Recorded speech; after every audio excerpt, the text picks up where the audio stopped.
presence of MS-13. They don't want these people there. Well, the only way that you can stop that is if you have some control over the people who come in. If you can vet them for diseases, as we used to do, even at Ellis Island, we would see if people had diseases. We would vet the people that are coming in to make sure that they're not criminals. If you don't have any control over your border, then even the people who come in for a better life, for a better opportunity, are going to have the criminals follow them into the country as well. And so that's what the person who's saying here in this Indian town, that's 80% Muslim, there's a lot of division in Islam. There's a lot of division between the different branches of Islam. We have Wahhabism, the worst form of Islamism, and that's the Saudis, okay, who have the most integrated religious government, the Sharia law, where you have government and their religion intermixed together. They are the worst ones, and yet they're our closest allies. You have the Sunnis, the Shias. All these people are fighting each other. They're not just fighting us. And so it's not a monolithic group that we're looking at here. And many of the Muslims don't want to see these people who are violent, who are destroying countries. And reminded what happened just this last week. Finally, we had Donald Trump come in and say, we're not going to support the CIA program to arm ISIS. He shut that down. And this is something that he announced he was going to do for months. Meanwhile, the ISIS Al-Qaeda rebels that John McCain had been visiting on a regular basis are saying, we didn't see this coming. This is, and maybe they didn't. Maybe they really didn't believe that Donald Trump was going to shut it down. Yeah, exactly. McCain kept going in. Yeah, McCain probably told them they'd keep arming them. But, it's really heartwarming for me to see that Trump Village story, David, because I think that the overarching story here is people around the world don't hate us anymore. They see Trump and they say, here is a genuine guy. Finally, they elected someone who's not a total fraud, not a total liar, not someone who just wants to sit here and lie to the American public. And they told us all during the campaign, Trump will be an isolationist. Trump was going to be an introvert. Trump was not going to reach out to people around the world. You got the Trump China, the Trump chicken in China that has gone famous. You've got Trump Village in India. You've got all these presidents coming to the United States, Trump visiting these presidents, them hugging him, them smiling, them getting along. So I feel like there's a new wave where the good aspects of American culture are reaching worldwide again.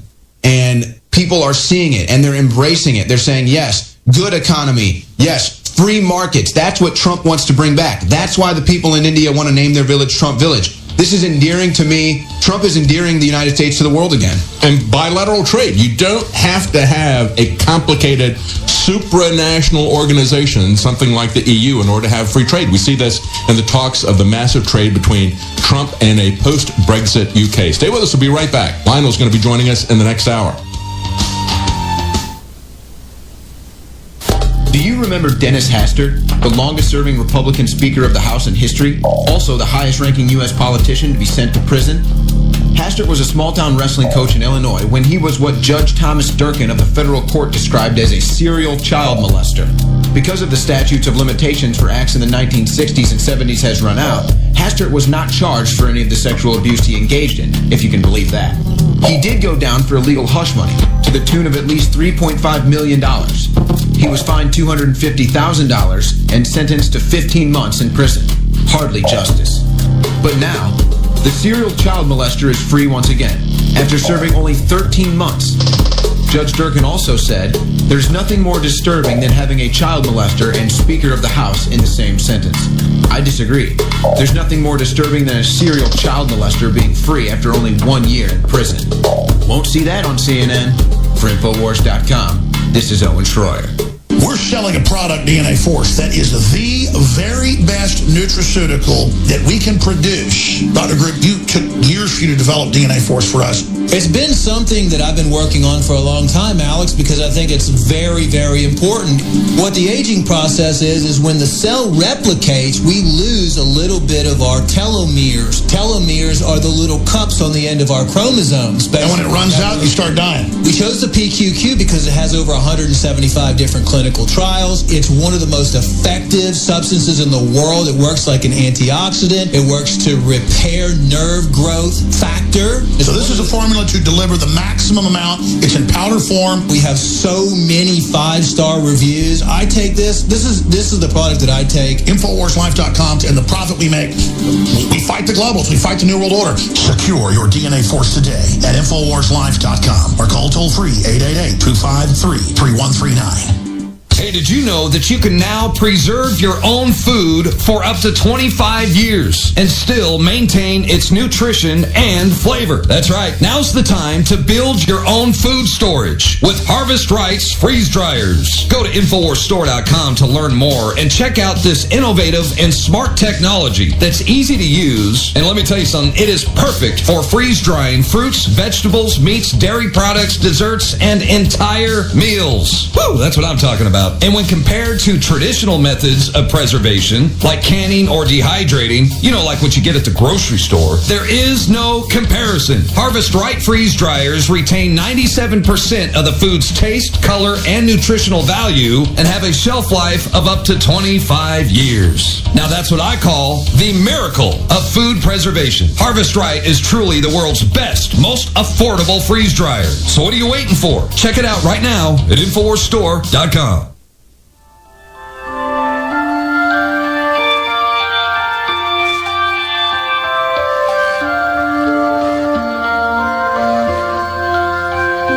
Live from the Infowars.com studios, it's Alex Jones. So here in America, we're at a turning point tonight with forces now forming an alliance to try and remove President Trump from office. It's that serious. This is not a diversionary tactic. This stuff is real here. This coup, this silent coup that is taking place is real. A soft coup is underway right here in the United States of America in an attempt to overturn November's election results and forcibly remove a duly elected president from office. Sinister forces quickly aligning in what is becoming now, in my mind, a clear and present danger. As I got to go into the Congress and spend 3 hours from 9:30 in the evening to 12:30 a.m. with one of the senior ranking members of Congress. And he told me, and of course this is what I said on CBN, but they cut it out, but I'm going to go public with this because we have to. He said there is a plot on Capitol Hill to take the president out. I said, you mean by impeachment or by indictment? He said, no, to take him out. This is an effort to subvert the administration of President Donald Trump. It is nothing less. It is an effort by the deep state to roll over a duly elected president and a legitimate government and to break the will of the American people. You can read between the lines. I said, look, that's not going to happen. He said, well, really, there's nothing we can do to stop it. I said, we are going to stop it because we're going to mobilize the body of Christ to pray. And the best description of it is by Barry Castleman.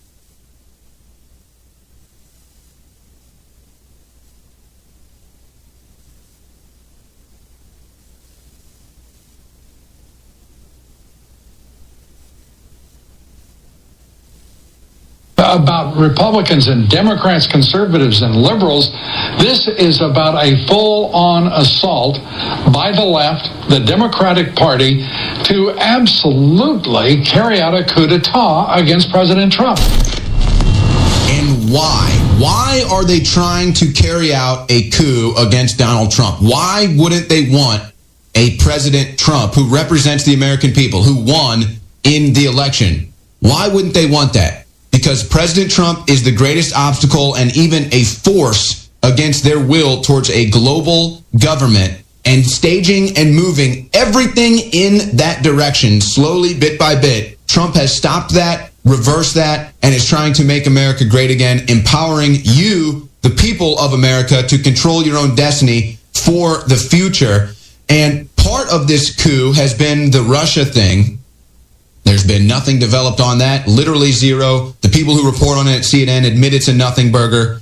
And today you had another hearing, this time Jared Kushner, shocking, no collusion, a nothing burger. Again, Jared Kushner. And that was one of the things I was talking about, David. These people are calling in to talk shows, C-SPAN, saying, where's the Lynch hearing? Where's the Susan Rice hearing? Let's get the other side of this on the table. But we're about to bring in Lionel, who also wants to talk about Jared Kushner, David. But it's amazing to me that they continue to have this coup fall on deaf ears, but they're just going to go right through with it. They think they're in total control. Well, and of course, if you look at what's happened with Trump, the key three branches of control for global governance, the thing that he shut down immediately, the Trans-Pacific Partnership, what was that?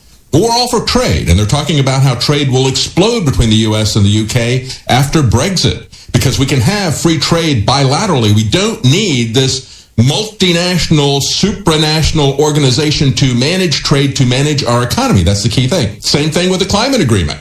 You can make changes in the way that you have your economy, your energy organized without creating this multinational world government to control and redistribute income. And we also see the UN People Replacement Program that was, again, sold to us as a means to keep Social Security going. But we see now what it truly is, and that is a real people replacement, a cultural replacement, trying to take us down to a third world economy. But I want to get Lionel's comments on Jared Kushner. Of course, joining us now is Emmy Award-winning commentator Lionel. He's a contributor to RT and many other sources. He's a regular on our shows. Thank you for joining us, Lionel. I got to tell you something. What was so amazing was here I was just going crazy because we've had this torrential downpour. My internet's down. And I thought, what am I going to do? What are we going to do? Are you in Hawaii? Because we just had Alex broadcasting from Hawaii, and it was a downpour there. So, but you're in New York, and so we're having downpours across the country, right? Right, but the irony was that here I was saying, my Skype, and Nico brilliantly says, well, how about if I call you? I thought, yes! A phone call! There you go. Gee, the phone. But let me posit this, if I could, gentlemen.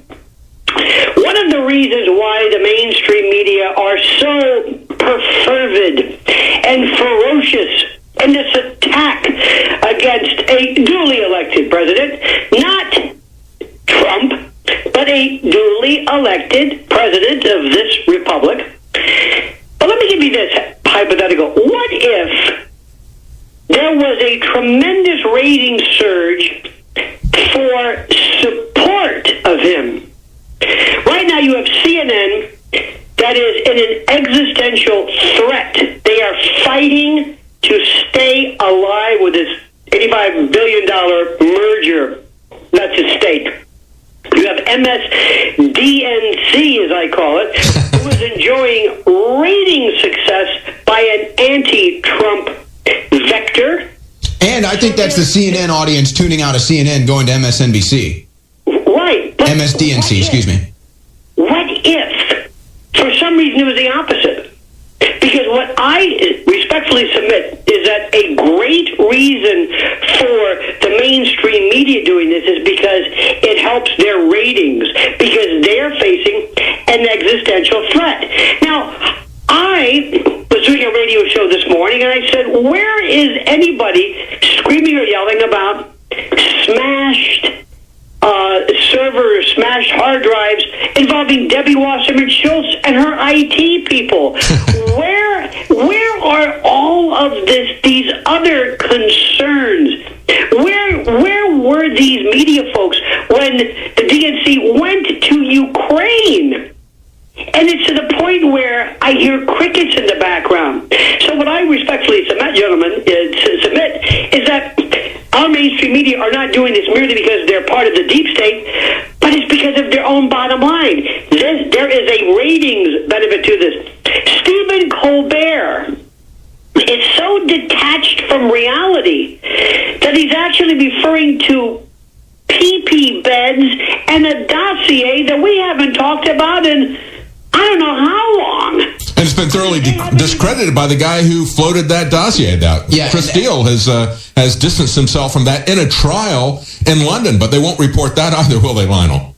No. So they're not even connected into the stories. This is about their being able to benefit from what they perceive to be this public love of this. Now, this past weekend, I must tell you, gentlemen, this. We use the word fake news, and the fake news people, of course, hate that because we're referring to them. But on July 22nd, it was the 14th anniversary of Rambo Jessica Lynch and her parade in Palestine, West Virginia, when she was lauded and heralded for an event that never took place. And when people talk about fake news, this was fake Pentagon propaganda. Right, a fake Ramboid. And They talk about RT and TASS and Pravda and fake news. Our government, Pat Tillman. And because we have the attention span of a gnat and no memory, no recollection to speak of, all of this goes by and we never revisit it. And I have been saying that I don't understand, and with all due respect, I could not care less about Scaramucci. It's interesting for 10 seconds. Okay, folks, move on. I agree. I mean, we're people who follow politics for a living. And I was just saying to my wife that I can't believe the minutiae of this. I don't care at all about that level of internal politics in the White House staff. It's just not important. And what I'm saying is like, we'll go there. At least maybe we'll talk a little bit about, whether Trump made a mistake and why he met with the New York Times. I have no idea. Listen, I'm not going to rubber stamp everything this president does. Sure. I'm not, and I don't think you are either. If he makes a mistake, he makes a mistake. I don't like the way he's sidling up to a lot of these neocons. And I've got to talk about this. David, I think I don't want to say our generation, but Vietnam is, I think you and I just missed that one. That's right. I was in high school. Another year or two older, and we would have been stuck in that. Yeah. Exactly. So right now we have this president talking about Iran, or Iran, depending upon where you're from, North Korea, and Russia. Are you out of your mind? Mm-hmm. Now, let me tell you something. And we've been in Afghanistan now for 17 years. I don't know what we have accomplished other than increasing poppy production for opioids. Well, and let's keep in mind, you talk about short attention spans. In 15 years, we went from Muslims attacked us, killed 3,000 Americans because they hate our way of life, to Muslims are good people, everything that's said about them is a lie. Well, there's a missing link there. What was the truth about 9/11 then? Yeah. Well, yes, but there's also something which is very interesting. Afghanistan happens to be, and then there was a June 2010 article, New York Times, that said it is the Saudi Arabia of lithium. Yes, exactly. Batteries. That's the key thing, yeah. Mm-hmm. Yes, lithium, cobalt, and also Libya and the Nubian sandstone aquifer, because water is going to be the next currency of war. You're spot on. It's been forgotten. Stay with us. We got to take a break. We're talking to Lionel, and we're going to be right back. You're spot on, looking at some of the other things besides just oil and terrorism, lithium and water. They're pretty important for the future. Of course, water's important right now. We'll be right back. Stay with us.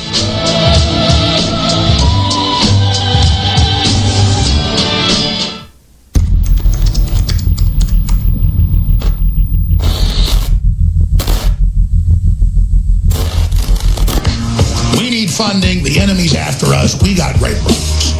See, to fund ourselves, I sell really great products at very affordable prices, so you like them, and you use them, and you want to order them more.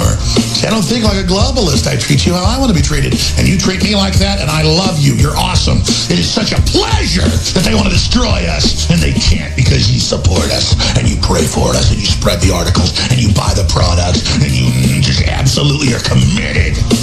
Oh, you're awesome. It's just unbelievable how we rub it in their faces and how our will's stronger than theirs. Ladies and gentlemen, we had to end the super male vitality, super female vitality, the X2 and the Brain Force because they're selling out. And I don't like to just do discounts so good that we're sold out for a month or two before more comes in. There's a limited supply left. Sign up for auto ship, additional 10% off. But now, we only do this a few times a year. 66% off Silver Bullet.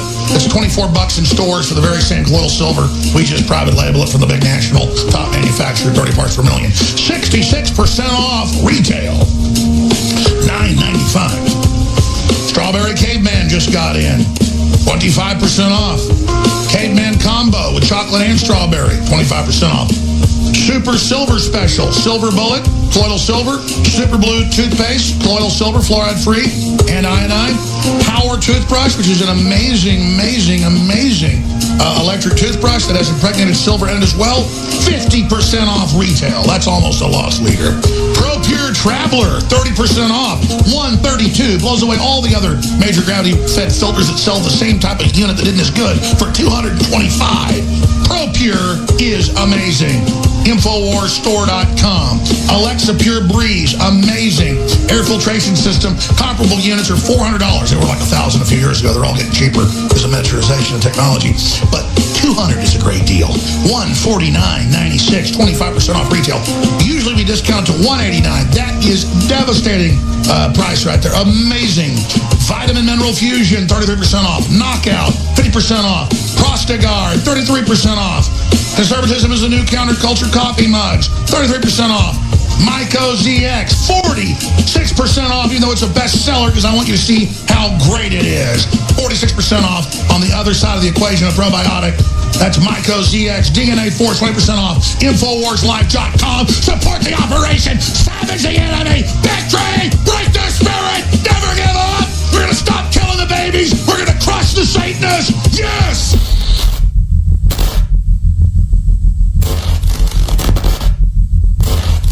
Myco ZX is back in after 5+ months sold out. Talk about next level probiotic. It's the anti-fungus, anti-yeast, latest technology, 4.8 stars. It's been sold out for months. Big waiting list, limited amount because it's so hard to get the compounds and to have it be California standards. Nobody's got something that's good. Save 30% off on Myco ZX and get the gut health support pack when you get it with the Biome Defense 50 billion live in each pill probiotic. Myco ZX contains 7 of the world's most powerful organic and well-crafted ingredients designed to attack and melt away the membrane of yeast and fungal organisms. Start fighting back against hidden yeast and fungus with Myco ZX at InfoWarsLife.com before it sells out again. 10% off when you choose auto ship. It's kind of embarrassing to get family and crew members on that, have irritable bowel and Crohn's type stuff that didn't exist 50 years ago. Now it's epidemic. But I'm getting ready to have a bunch of folks go ahead and come on here and tell you what it did for them, because regardless, you can't lose your fun in the operation. InfoWarsLife.com, InfoWarsStore.com, or 888-253-3139.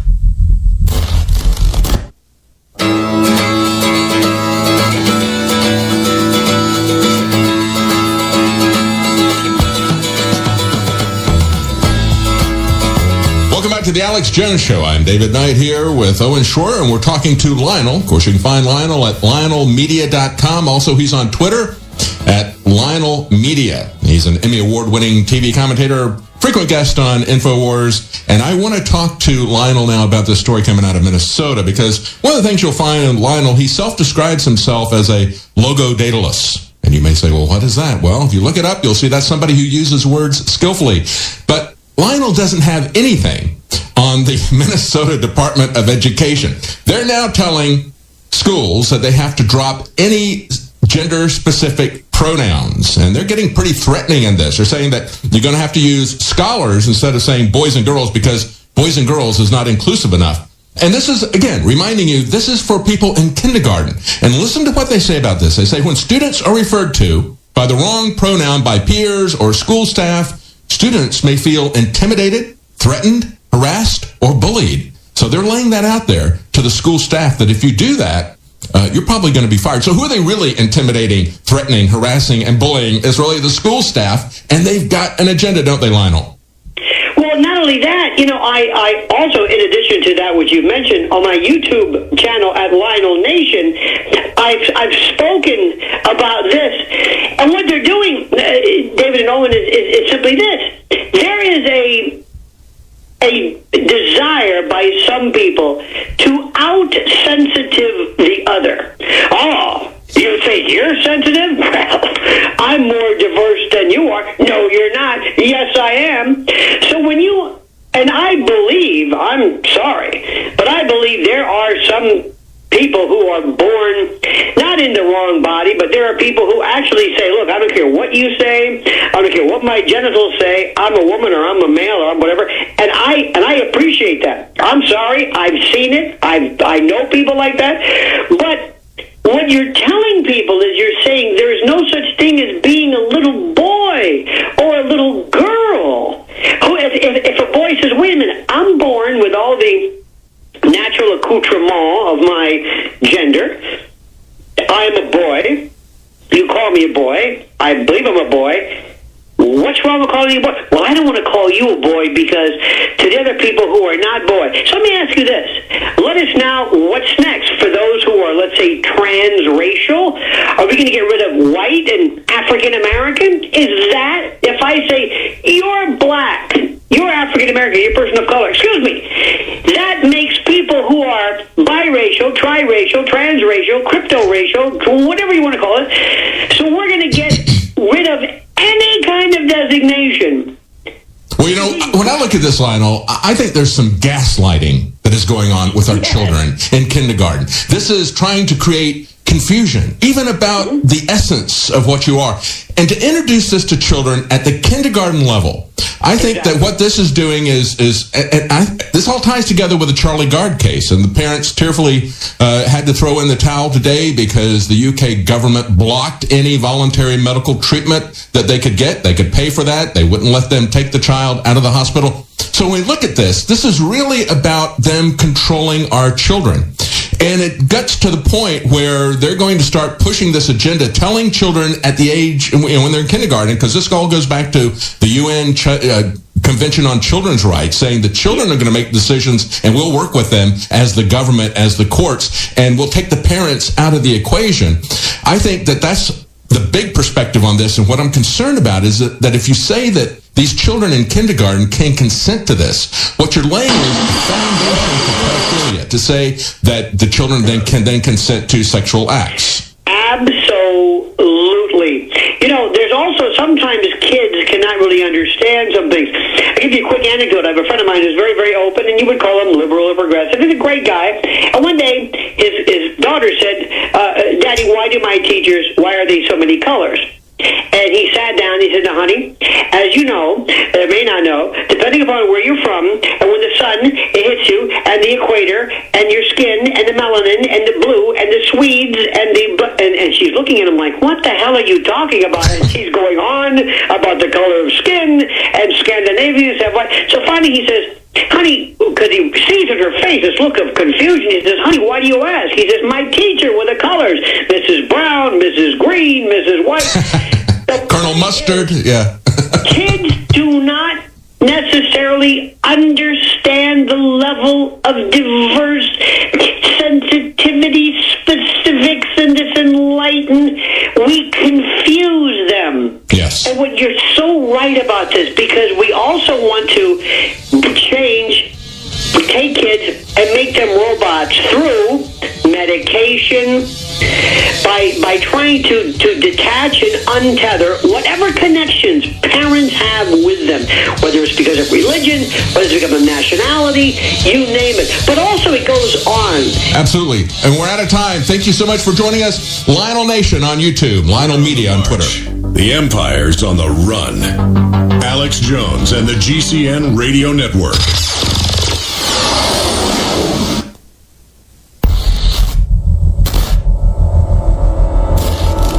Wesley Rawls is with us. I wanted to get him on, former Army intelligence officer, best-selling author, runs the biggest survival blog out there, survivalblog.com. So James Wesley Rawls, a great psychology expert on this. Do you agree with me that we're seeing devastating human awakening to the globalists? Huge events, but I could feel, though, their counterstrike is going to be insane, wild, and very dangerous. Well, Alex, I think you asked where we are. I'd say we're about 1967 right now. If you look back to the 1960s and the radicalization of what started out as an anti-draft, anti-war movement. It all got started very peacefully with a group called the Students for a Democratic Society, SDS. And those protests grew more and more violent, and a lot of the people that were involved got increasingly radicalized.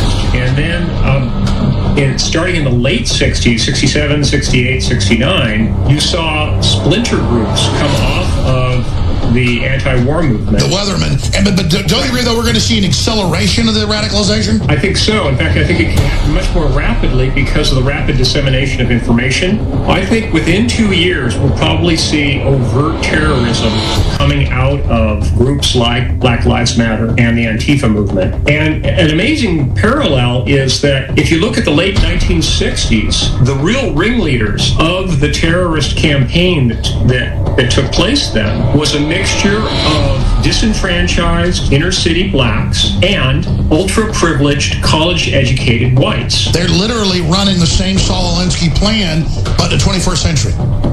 Right. I think we're going to see them get rapidly radicalized and very rapidly transition into overt terrorism. And I think their first terrorist attacks will probably be in the cyber world, and probably then followed by overt bombings, kidnappings.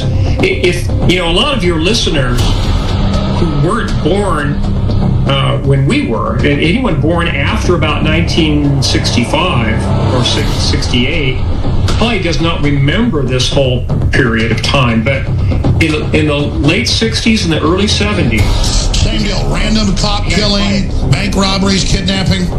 Right. Airline hijackings, assassinations, kidnappings, the whole works. I agree with you, but I think it's going to be 20 times bigger than the 60s, 70s, and 80s. And I think, as you said, it's compressed. But I think the shooting of Scalise and all of this is the beginning. I understand he's a lone wolf, but I think with this ambient brainwashing for violence, it's the terrorism is being directed, just like Al-Qaeda or ISIS does it from a central deal, and then random people pick up on it and follow the blueprint.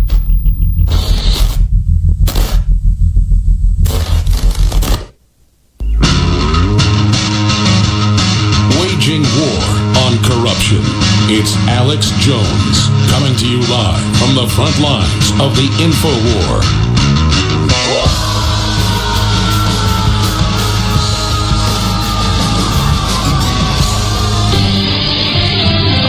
All right, so here in America, we're at a turning point tonight with... In a land of timeless beauty, he was a man of peace. The fake media tried to stop us from going to the White House, but I'm president and they're not.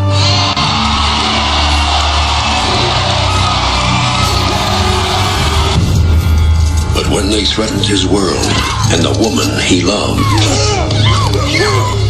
he was driven to war.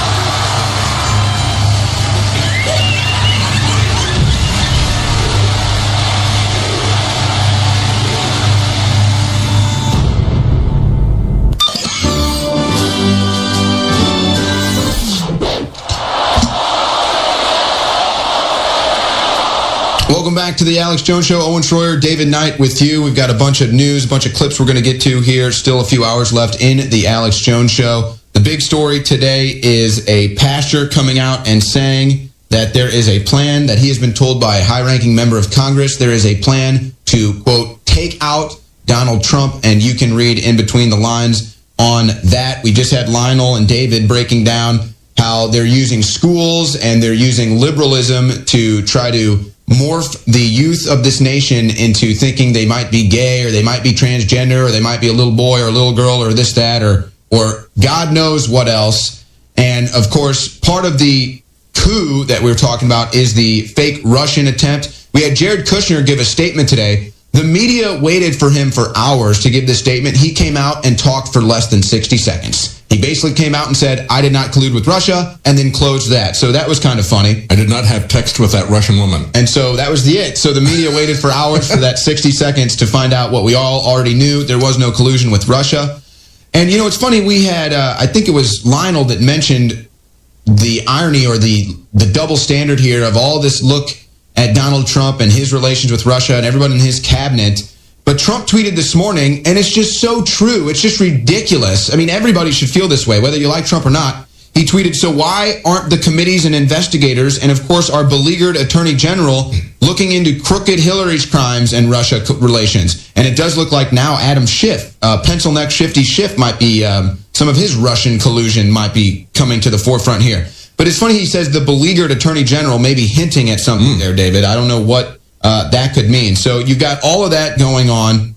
Meanwhile, you had Jonathan Turley on Fox the other day. Even if there was collusion, even if they found some real evidence that could prove collusion farther than anything Democrats or Clintons have done, which you won't find, that wouldn't be a crime. Here's that clip from Jonathan Turley. And I think a lot of good things have happened so far. That was actually Rand Paul, but this is Jonathan Turley on Fox News. The investigation is turning into the issue of financial transactions. And as the investigation expands, clearly the risks expand with it. This is a very precarious period for these core players. They're going to be appearing before Congress. They have to keep a consistent and coherent narrative because these are when the risks are the highest. But by including these transnational agreements and transactions for people like Manafort and Kushner and Trump Jr., that increases the threat. You know, these people have huge portfolios and a great number of transactions. These federal investigators, if they find any criminal conduct, they can investigate it or hand it to the FBI. Right. Well, there was a story over the weekend that Paul Manafort was being investigated for money laundering, and they were trying to flip him so that he would testify against the president. But then I think it was Roger Stone, who's a longtime friend of the president, said something like, that's not going to happen because there was no collusion. There's nothing to flip over. Well, first of all, collusion itself isn't a crime, and there's not really a very strong prima facie case for any crime thus far, and that raises some of these concerns. Unless you're looking at the Clintons. But, you know, the fact is, Mueller has put on his team some heavy hitters who are known for flipping witnesses, and I wouldn't be surprised if they look for something that could give them leverage against some of these key individuals. So an interesting dynamic here that they're talking about, David. First of all, you want to talk about prima facie evidence. I mean, my gosh, Uranium One deal, I mean, it shouldn't go any farther than that, but nobody wants to talk about that. And then they talk about putting in this investigation with Mueller to try to flip some of these people to turn on Trump like Manafort. But what Stone is saying is there's nothing to flip. They have nothing to hide. You can't compromise them because they have nothing to hide. I mean, this is the second time we've seen a lawyer who's not a Trump supporter. You know, Jonathan Turley and Alan Dershowitz, they're not Trump supporters, but they're warning us about how we're seeing the criminal code trying to expand this for political purposes. They lost an election, and now they're trying to expand this criminal code, as Alan Dershowitz has pointed out. And he's another one who said, look, even if there was collusion, worst case example, let's say that everything that they said about this was really them calling up the Russians and saying, can you give me some dirt on Hillary? I know you know her really well because she sold you 20% of the U.S. uranium supply, and you had Bill Clinton come over for a $500,000 speech that he gave, and immediately after that, Hillary Clinton's State Department said, well, we're going to take a look at this Magnitsky Act that you guys are so concerned about. And she was involved with Natalia Veselnitskaya, and so we know that you guys know the Russians. Have you got some dirt on them? Even if that were the case, it's not a crime. And as Dershowitz was saying, of course, he's shopping around a book to conservative media that's going to be called Trumped Up, talking about how they are trumping up charges against the president to try to take him out, and concerned, as I said before, that they're expanding the criminal code to try to criminalize things that aren't crimes. He said they're throwing the term treason out. We see Cuomo on CNN and others saying, well, treason. I don't know what the definition of treason is, but I think we need to look at treason.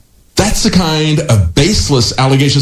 Doesn't even rise, Owen, to the level of an allegation.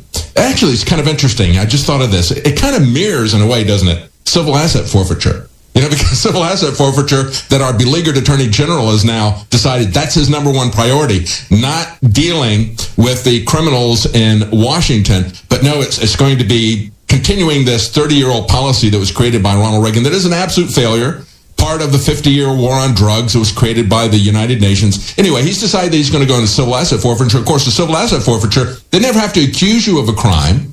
They don't have to convict you of a crime. They just take your property. They charge the property with a crime. And so it's kind of interesting. It's the same tactic that the Democrats are using against Donald Trump to take the presidency. They don't have to accuse him of a crime. They don't have to convict him of anything. They can just take his presidency. So it's kind of like a civil asset coup.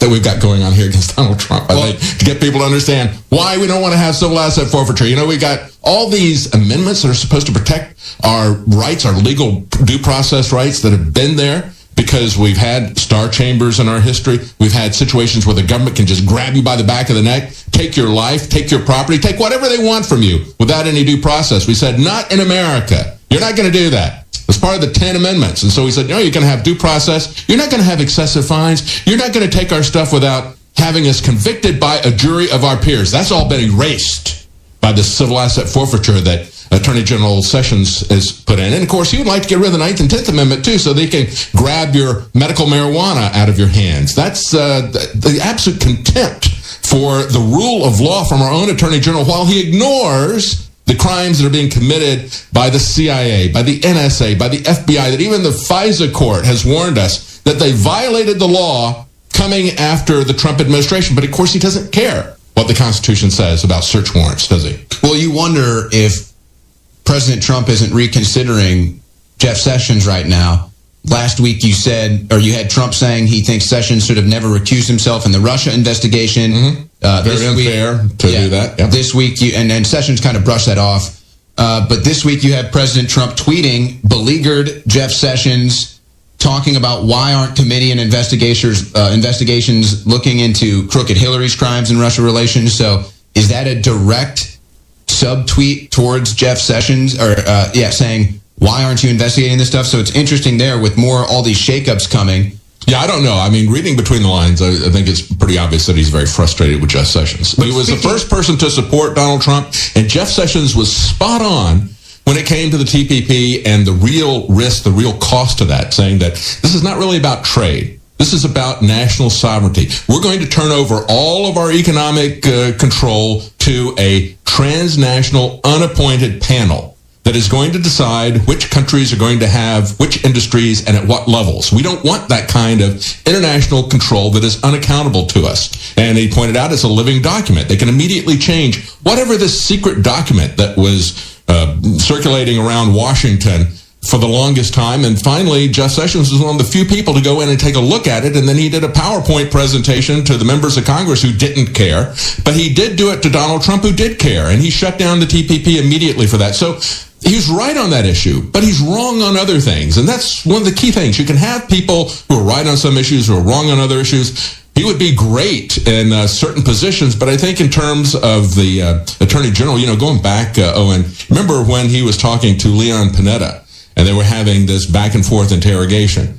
And Leon Panetta was saying, he asked Leon Panetta, well, you're going to come as a member of the Obama administration. Leon Panetta was the defense secretary at the time. And he says, you're going to come to us and let us know when you want to start a war, right? You're going to wait for the Congress to have a declaration of war. That's in the Constitution. Leon Panetta said, well, I don't know, we might inform you. We would go to NATO. We would go to the United Nations to get that information. And Jeff Sessions was like, well, I can't believe what I'm hearing. This is really bad. You're a senator or a congressman, former congressman. You know what the Constitution says. Why aren't you going to do that? And he was right to be incensed about it, but he was very weak in the way that he attacked Leon Panetta. And that's what we're seeing now with the back and forth that's happening in Washington. He's very weak about going after these known crimes committed by the Clinton Foundation, committed by Comey, the collusion, the violations of the Hatch Act that were committed by them, the violations of the Constitution, search warrants ignored, going directly after the politicians. And this is why this is important. They're using these violations that have been perfected in the surveillance state, perfected in the war on drugs, and now we've always said they're going to come after the politicians first. And so you've even got people like Lindsey Graham saying, you spying on me? Can you tell me if you got my communications? And they said, no, Senator, if we told you that, we'd have to kill your privacy. It's like, oh, okay. Well, we'll just kind of leave that there. They are the ones who are the most vulnerable. Anybody that has something that can blackmail them over, and that's, of course, why they picked Dennis Hastert, a known pedophile, to be the Speaker of the House. He was blackmailable. He was controllable. They loved him. He stayed as Speaker of the House longer than any other Republican. And so they're looking for secrets like this. The dark, deep surveillance state is going to be directed at politicians. And here's the real danger, folks. When they don't really have something on somebody, they will make it up like they did the dirty dossier. And people will believe them because it's coming from all 17 agencies. Remember, we were told that the Russians hacking the DNC, that came from all... No, it didn't. They eventually retracted that, said it was 3 or 4. Then eventually we found out, no, actually it was a report that was produced by CrowdStrike, a DNC contractor, that was shopped by Brennan to a few representatives handpicked from those 3 agencies. And, of course, they didn't object to it because they were handpicked sycophants. And so then Brennan says, well, yeah, that's it. All of us, Clapper, who was head of the DNI, says, oh, that's it. All 17 agencies agree. And so that's our we're going to go along with Hillary Clinton and say that all 17 agencies say that Trump colluded with Russia or the Russians hacked the election. That is a violation of the Hatch Act. It's a violation of the Constitution. And it's the politicians who have their head in the noose, and they better wake up and understand that they're going to be the first ones against the wall by this deep surveillance state that they have created. And it's them showing their hand with that dirty dossier totally made up. That's them showing their hand. That's them showing you how they play ball. That's them showing you how they play politics. And, you know, when you talk about Jeff Sessions and, you know, the thing with Trump's tweet and everything, you wonder, you know, sometimes to make a sports analogy, you got to make a trade to improve your team. You know, maybe you needed the pitcher back then. Now you need a power hitter. Maybe President Trump felt that Jeff Sessions was valuable at the beginning of his candidacy. He helped him end the TPP. He helped him light a fire under border enforcement and ICE. And now he's got that going. Now he's saying, well, Sessions isn't really helped me drain the swamp. Sessions isn't really helping me end this Russian fake story with collusion coup. So Sessions isn't really valuable to my team right now. He's a wartime consigliere, to use the terminology of The Godfather, right? They took out Tom Hayden, who was... if you remember the story. But so we need a guy that's for, wartime counselor. That's what he needs right now, because the deep state is at war with him. But he also needs somebody who is going to stick to the principles and the letter of the law, the Constitution. If you're going to say, we don't care what the law is because we're going to use the police or the military or the militarized police to stop people from engaging in self-destructive behavior with the war on drugs, then you've gone down a slippery slope, and that's where we see ourselves right now. Well, what I'm worried about with the priest coming out and saying that he's had, or excuse me, not the priest, the pastor coming out and saying he's had a high-ranking member of Congress saying that there's a coup to take out Donald Trump. We've known about this. We've heard it before. We know this is going on. But my concern is, David, that the deep state is in a panic right now because they see the trend. They hear the people calling into C-SPAN. They see how nobody's listening to their false narratives anymore. They see how more people are tuning into InfoWars and getting their news from other sources that they can't control. They know that President Trump has launched the Voter Integrity Commission. They know that people are starting to look into these rigged elections. Hijacked our country and used it as the engine of world domination. They're losing control and they're panicked. So we're in a time of maximum danger and maximum opportunity. The pastor went on to say, pray for Trump 24/7. Pray for revival. Pray for awakening. Pray for the scales to be lifted from people's eyes. Pray for people to understand they're under globalist attack, even if they're delusional and are useful idiots, and buy into this whole thing that they're part of the power structure. That's what leftists and all these worthless university degrees are about, is feeling like they're part of the elite. I don't mean all the degrees, but those special types. And they're just so sad because they bet everything on this ideology. It's failing, so now they're even more aggressive. Mainstream media is dying.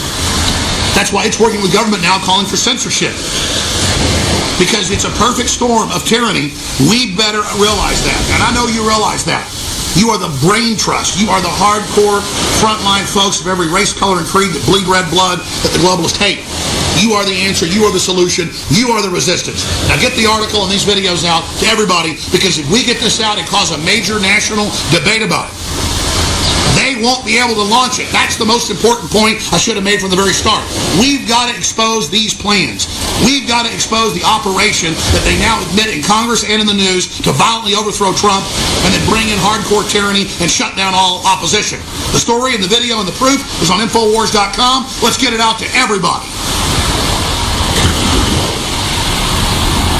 Things that they've been doing for years. So now they're sitting here, and I think they feel like they have their backs against the wall because they're looking at people like Maxine Waters, Nancy Pelosi, Elizabeth Warren, Chuck Schumer, John McCain, stalwarts of the deep state, stalwarts that they know will come out and parrot whatever talking point and narrative they want.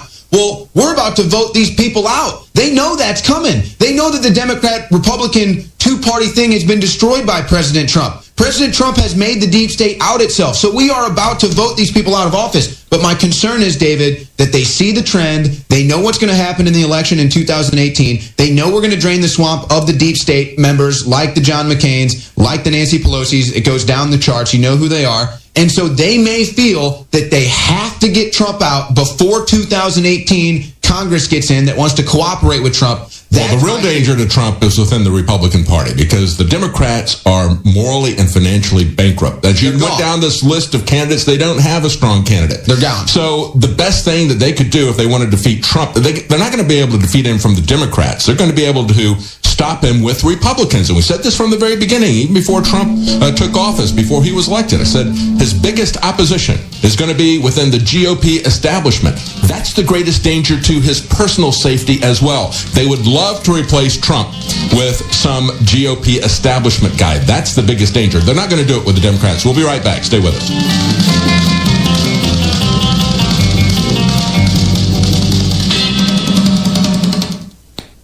Do you remember Dennis Hastert, the longest-serving Republican Speaker of the House in history, also the highest-ranking U.S. politician to be sent to prison? Hastert was a small-town wrestling coach in Illinois when he was what Judge Thomas Durkin of the federal court described as a serial child molester. Because of the statutes of limitations for acts in the 1960s and 70s has run out, Hastert was not charged for any of the sexual abuse he engaged in, if you can believe that. He did go down for illegal hush money, to the tune of at least $3.5 million. He was fined $250,000 and sentenced to 15 months in prison. Hardly justice. But now, the serial child molester is free once again, after serving only 13 months. Judge Durkin also said, there's nothing more disturbing than having a child molester and Speaker of the House in the same sentence. I disagree. There's nothing more disturbing than a serial child molester being free after only 1 year in prison. Won't see that on CNN. For Infowars.com, this is Owen Schroyer.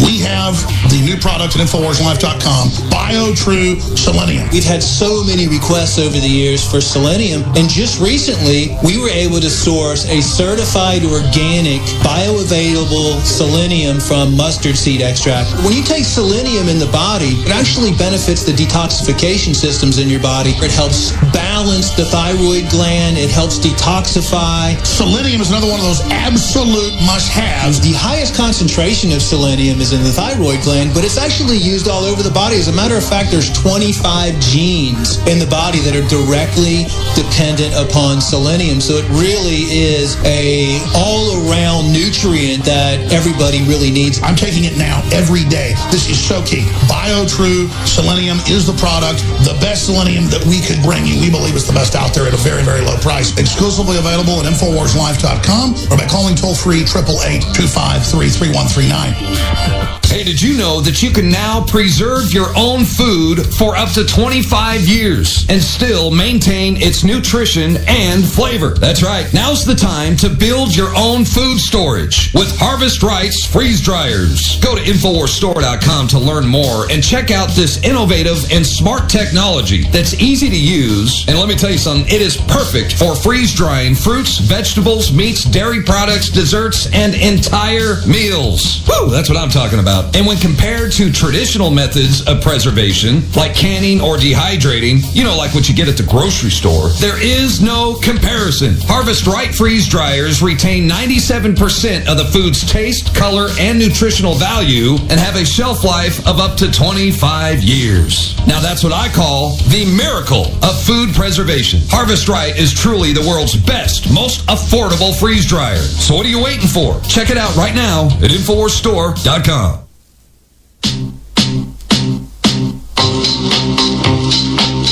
The Alex Jones Show, because there is a war on for your mind. I remember when sometimes the media gets self-occupied with a story, the sort of, I think, made up in a way, Russian story, but we get so occupied with it that we forget the good things that are happening. And I think a lot of good things have happened so far. And I always compare it every day. I wake up and say, it could have been Hillary Clinton. We could be at war in the Middle East because Hillary Clinton wanted to go to war everywhere, and she would be at war with American business. It could be terrible. And I think Trump's doing a much better job than we would have gotten.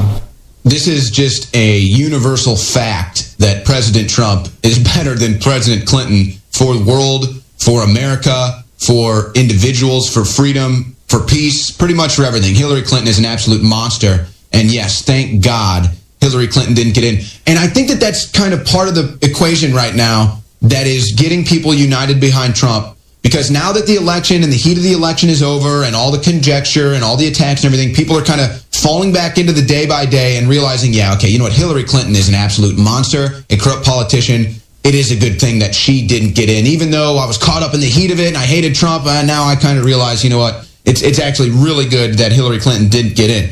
Now, back onto the double standard, the lack of Sessions action on the Russian collusion from the Democrat side. Here's Jason Chaffetz calling out the Republicans in Congress.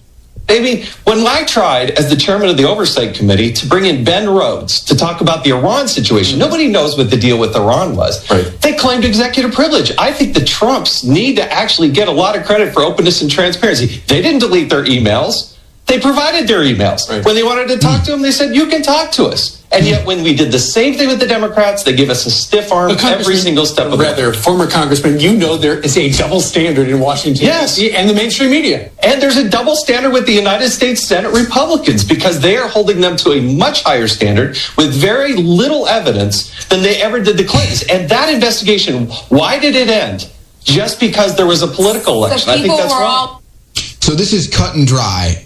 Double standards, do as I say, not as I do, hypocrisies of Democrats and Republicans in the Senate, in the House, in Congress. I think we're going to see a lot of interesting stuff coming from Jason Chaffetz. Because he's been especially one of the guys, now that he's going to get out. That's right. He's been one of the guys in Washington that has been fighting this corruption more than the rest. And I think, quite frankly, he's realized that he's hit a wall with Republicans as much as with the Democrats. That's what you heard in that clip there. And so he's going to be getting out of Washington. He isn't going to be worried about them basically taking away every committee that he's on and relegating him over to sit in the corner, face the wall. He's going to be free to speak. And so I think we're going to hear a lot of interesting commentary on the way things really are in Washington from Congressman Chaffetz when he leaves, because he's not running for re-election. He's had enough of that dog and pony show there. Well, and again, this double standard and hypocrisy in Washington is just a fact. It is black and white. You cannot deny it. And it typically infuriates me that the left ignores this. It infuriates me that liberal media ignores this. It infuriates me that just the general population that hates Trump ignores this. We just had a Young Turks clip up. They ignore this. Total frauds over there at the Young Turks. They ignore the double standards. Normally that infuriates me, but today I'm taking a step back. I'm taking a deep breath because I really think that this is going to unite people behind Trump. The average American can see through the double standard. They can see through the hypocrisy. And as the day by day goes on and they keep pushing this Russia narrative and it continues to be a nothing burger, they're going to look at the other side and they're going to see where the real giant juicy steak burger is. And that's the Russian collusion with Democrats. And it goes on from there. Folks, before we get to this break, I got to let you know about a brand new product at InfoWarsStore.com. True Whey Protein. If you are a protein user, which is a lot of people out there, especially people in the weightlifting community or exercising community, it's tough to find a good flavored protein. This is the best. It's grass-fed protein, 9 essential amino acids, out of the gates at 25% off. True Whey Protein, InfoWarsStore.com, 25% off. Last week of July specials, folks, 25% off, like half the store. It's ridiculous. 46% off Myco ZX, 50% off Knockout, InfoWarsStore.com. Take advantage of the last week of July specials. We'll be right back with the Alex Jones Show. Visit GCNlive.com today. Just 6% of Americans say the Russian collusion conspiracy theory is important. The Daily Wire pointed out that in a Bloomberg survey polling Americans on what they feel is the most important issues concerning the Trump administration, 35% said healthcare, 13% said the economy, 11% said terrorism, and a measly 6% said President Trump's relationship with Russia was an important issue for them. Then why does the mainstream media spend so much time focusing on the Russia conspiracy theory? Simple. They want to undermine the Trump presidency to appease their bosses, the globalist owners of major news corporations. You see, the best forms of propaganda propaganda spread through deception, and the mainstream media role plays as objective journalists while pushing a globalist agenda. But don't take it from me. Just look at the Bloomberg article that accompanied the poll. Americans feel good about the economy, not so good about Trump, the headline read. No, really. The top 3 issues that Americans find important are the top issues that President Trump ran on during his campaign. The mainstream media hates Trump for bringing back Americana in the belief in national self-determination. And that's why they keep pushing the Russian collusion conspiracy theory, which CNN's Van Jones even admitted was a nothing burger. This is Kit Daniels with Infowars.com. Leading a frontal assault on the lies of the New World Order, it's Alex Jones.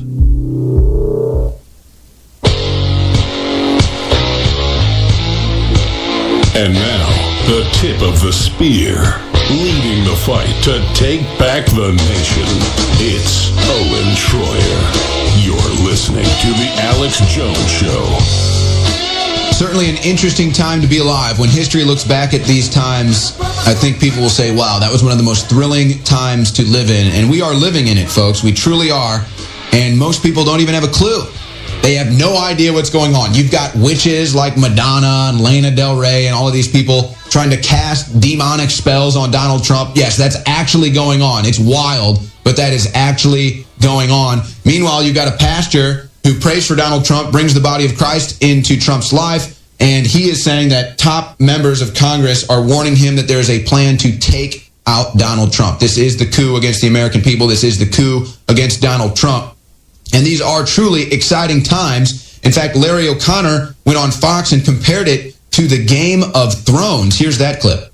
I think that, it's a lazy assumption to think that the first 6 months of the Trump administration is like a reality show. It's more like Game of Thrones with all of the shifting alliances and the hidden agendas. And I think that Trump, after 6 months, has had it. He's been listening to the hand of the king, Reince Priebus, whisper in his ear and tell him, yeah, trust me, my buddy from Wisconsin, Paul Ryan, he's going to get this done. Well, it hasn't gotten done. He's looking bad, and he knows it needs to get done now. Maybe he's asserting some leadership now. We'll see what happens. Yeah, and maybe they can't rig elections entirely and they can't steal Congress from us again and we can get the Paul Ryans out. But it's amazing to me, David, because it's frustrating to me too, and Alex has dealt with this for years. Some of the most famous Alex Jones rants are when he talks about this. People are more obsessed with the Game of Thrones than real life.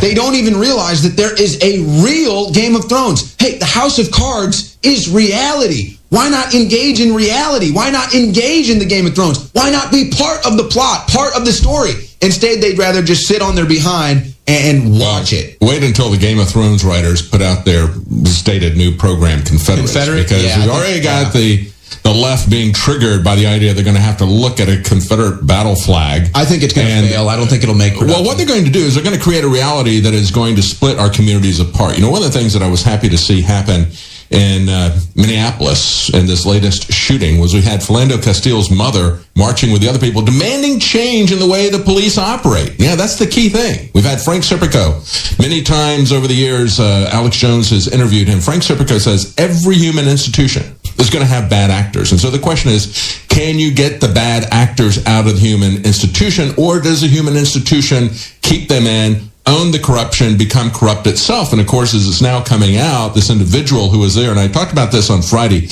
I talked about violent privilege, and the fact that we give violent privilege to some members of some groups. We hide the crimes that are created by Muslims in Europe. They don't want to tell people who they are when they commit these crimes. But of course, we also hide it for the police when this happens, and it's much more serious when that happens. We also have, it's not just hiding these bad actors and keeping them in, but it's also training them, or not training them in this case. They were so anxious to have a diversity hire, somebody who was a Muslim Somali refugee become a police officer, that they rushed him through, wanted to put him up as a model to the community. And so even though this guy, as a cop for 2 years, had 3 serious complaints, including this murder against him, the 2 prior complaints, which are serious as well, nothing was done about it. He was only given 7 months of training, we're now seeing. And of course, when we look at what's happening across the country, the new rules for police, the new curriculum for police, is a shoot first curriculum.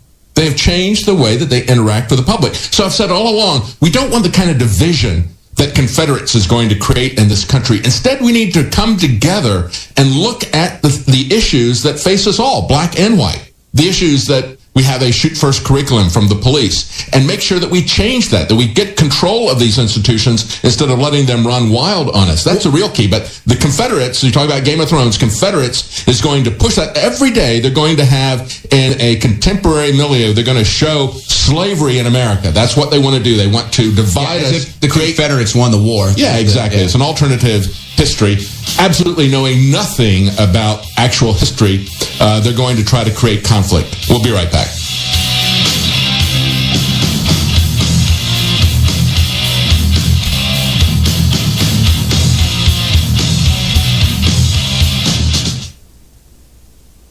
Jones here to tell you about how you can help spread liberty worldwide while also enjoying what I have found to be the best tasting 100% organic coffee on the planet. For more than a decade, my favorite coffee has come from the high mountains of southern Mexico, where the Chiapas farmers grow their unique shade-grown Arabica beans. We have now managed to secure these sought-after beans in a highly customized blend. Discover and try a bag of the Patriot Blend 100% organic coffee at InfoWarsLife.com. This coffee gives you a long, smooth pick-me-up for hours without the headaches and heartburn that so many other coffees give me personally. Hands down, this is my favorite coffee, and it's taken us years to secure connections directly to the Chiapas Mexican farmers. Drop by the site today, order a bag or two, and I don't think you're going to be disappointed. Available in original or with our immune support infusion blend. You will be supporting a free press, all the while enjoying a truly great-tasting cup of my favorite coffee. Available at InfoWarsLife.com.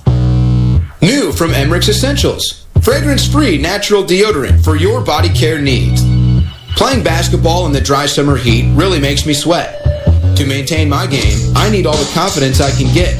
That's why I use Emmerich's Essentials natural deodorant. Made with organic ingredients, this deodorant combines mineral crystals with natural botanicals to ionize odor, keeping me fresh throughout the day.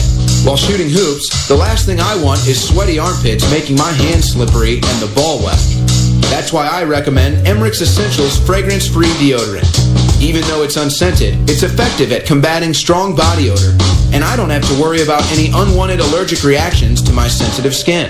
Whether you're a guy or gal, the last thing you want to be worried about is your deodorant.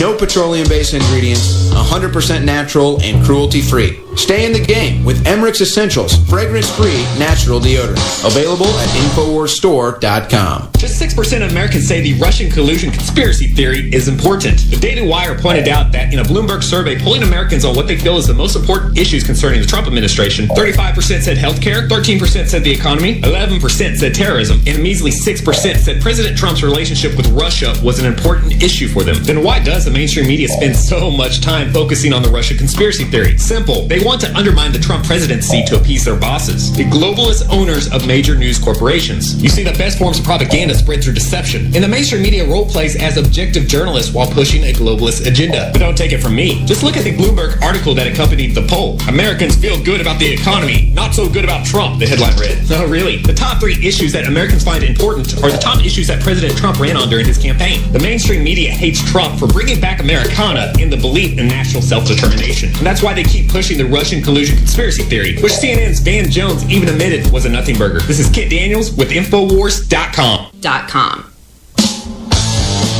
From the front lines of the information war, it's Alex Jones. All right, so here in America, we're at a turning point tonight with forces now forming an alliance to try and remove President Trump from office. It's that serious. This is not a diversionary tactic. This stuff is real here. This coup, this silent coup that is taking place is real. A soft coup is underway right here in the United States of America in an attempt to overturn November's election results and forcibly remove a duly elected president from office. Sinister forces quickly aligning in what is becoming now, in my mind, a clear and present danger. Because I got to go into the Congress and spend 3 hours from 9:30 in the evening to 12:30 a.m. with one of the senior ranking members of Congress. And he told me, and of course this is what I said on CBN, but they cut it out, but I'm going to go public with this because we have to. He said there is a plot on Capitol Hill to take the president out. I said, you mean by impeachment or by indictment? He said, no, to take him out. This is an effort to subvert the administration of President Donald Trump. It is nothing less. It is an effort by the deep state to roll over a duly elected president and a legitimate government and to break the will of the American people. You can read between the lines. I said, look, that's not going to happen. He said, well, really, there's nothing we can do to stop it. I said, we are going to stop it because we're going to mobilize the body of Christ to pray. And the best description of it is by Barry Castleman in his blog, where he said this is a coup d'etat. He said 14 million citizens in private ballots picked Donald Trump. 20 TV executives have decided to destroy him. This is no longer about Republicans and Democrats, conservatives and liberals.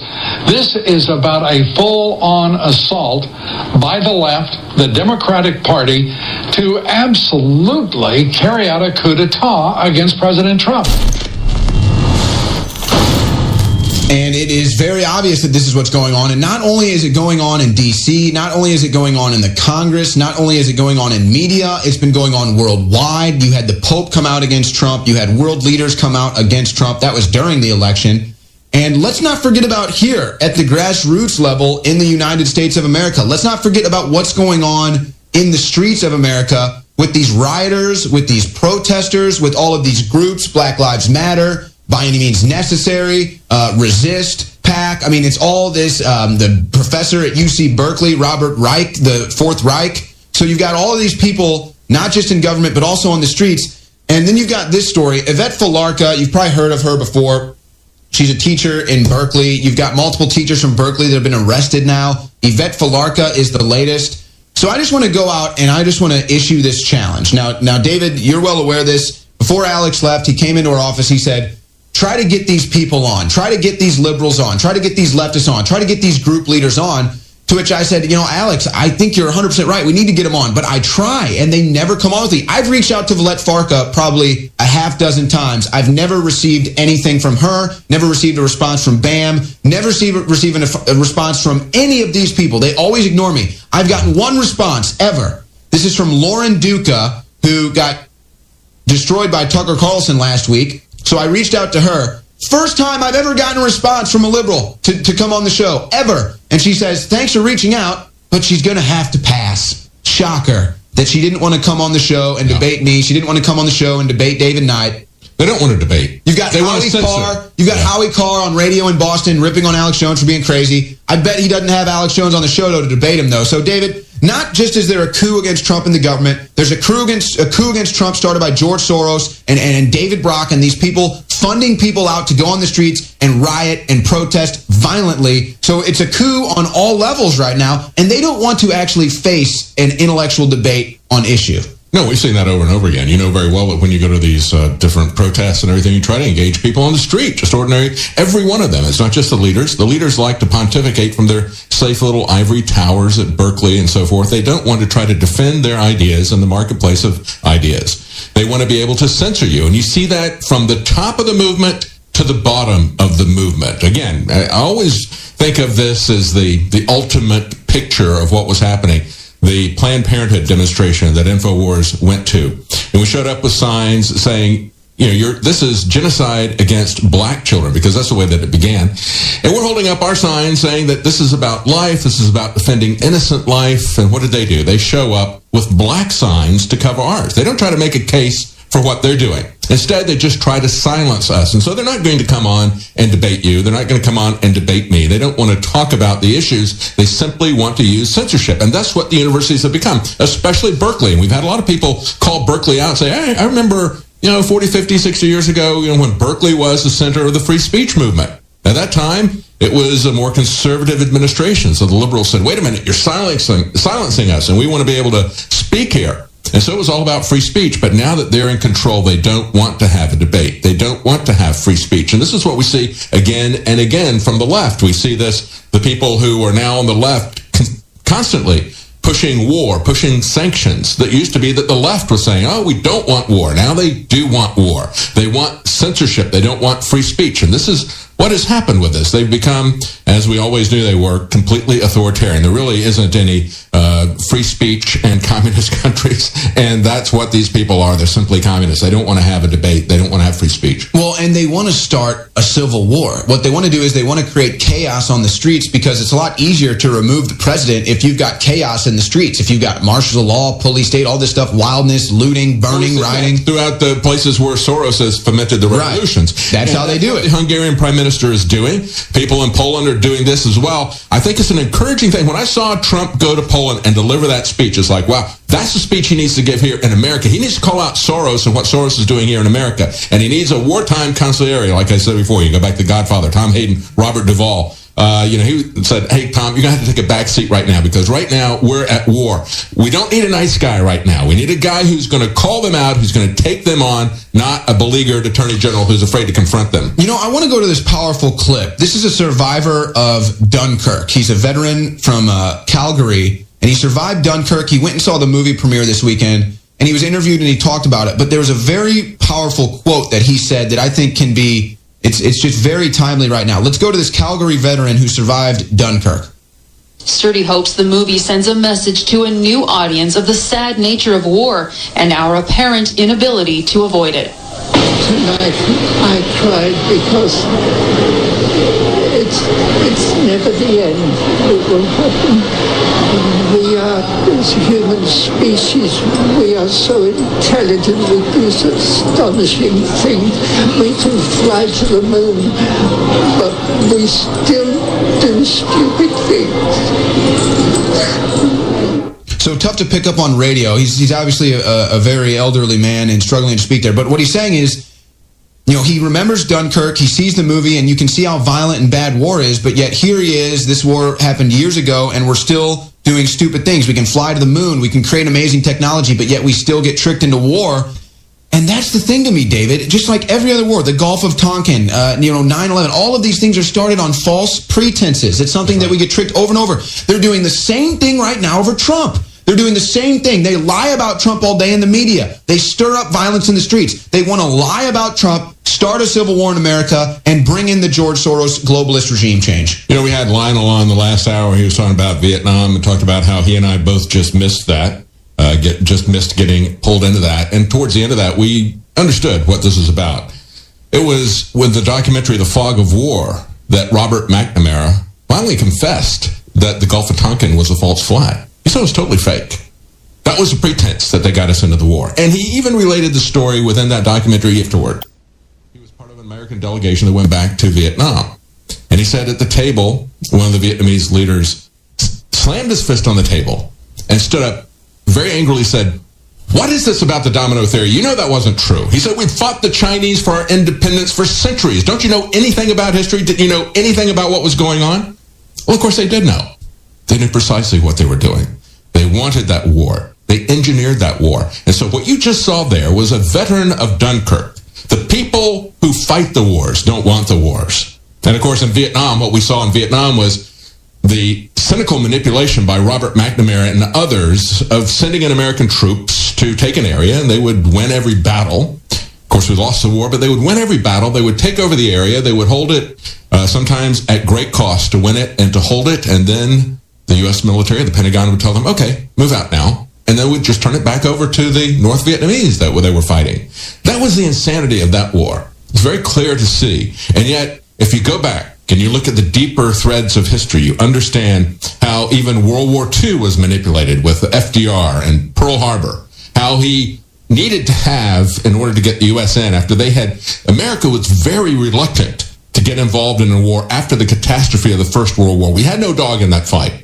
We were maneuvered into that by Woodrow Wilson. And Americans didn't want that to happen again. And so it was necessary to have a first strike from the other side. And so they knew that was going to happen. They stood down the defenses to allow it to happen. That's a different kind of false flag. The one that McNamara used was a complete lie about what had happened. With FDR, they had a different kind of false flag. They knew what was going to happen. They allowed it to happen so they would have a pretext to get involved in World War II. And so that's the way they engineer these things. And of course, it goes beyond, far beyond that. It goes back to the creation of both sides of the conflict by the bankers. That is the essence of this. Later on in the broadcast, we're going to talk about Bitcoin. And we're going to talk about somebody who was a former member of the plunge protection team saying that the blockchain is freaking out governments. Why? Because they're worried they're going to lose control of that. In the same way they have lost control of the trade issues, of the open border issues, of the facade of climate change to take control of our economy. All of these things they've lost control of with Donald Trump. That's why they want to take him out. And they're very concerned they're going to lose control of the money if we start having private blockchains coming out. That is a real threat to them. We have some opportunities, as you pointed out earlier, Owen. We live in a very interesting time. It's a very dangerous time. That was a Chinese curse. May you live in interesting times. What we do, it's danger and it's opportunity. It's a crisis. Stay with us. We'll be right back. David Knight with Owen Schroyer.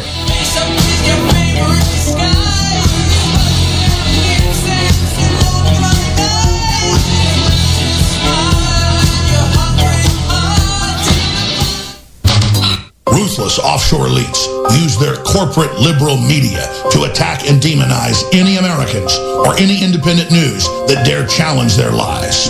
5 companies own over 90% of the media. And that's why whether it's comedy shows, award shows, Hollywood, TV entertainment, the news, it doesn't matter. It's all focused in one anti-American, anti-free market, anti-family, anti-Christian, anti-gun voice. And it gets worse. These ruthless social engineers have an iron grip on our educational system and are teaching our children to hate America and that our president is worse than Hitler and needs to be assassinated. But as America reawakens, these powerful, deep state, rogue government forces are beginning to panic. They've even got the former president on television and in the news and traveling to foreign countries, bad-mouthing America, bad-mouthing sovereignty, and calling for a resistance to our elected president. In a last-ditch effort, mainstream media is now legitimizing the use of violence against anyone that opposes the globalist takeover and against anyone who's actually trying to make this nation great again. They are absolutely intensifying their efforts, screaming homophobe, xenophobe, racist, to make them march, to make them go out on the streets and assault viciously anyone trying to exercise their free speech. International criminals like George Soros are openly pushing for civil insurrection in America that will lead to civil war. The beatings, the stabbings, the shootings, the burning cars, the looting of shops, the execution of police officers, all of this leads to the destabilization, to the martial law that the deep state and the globalists say they need to bring in their final takeover of America.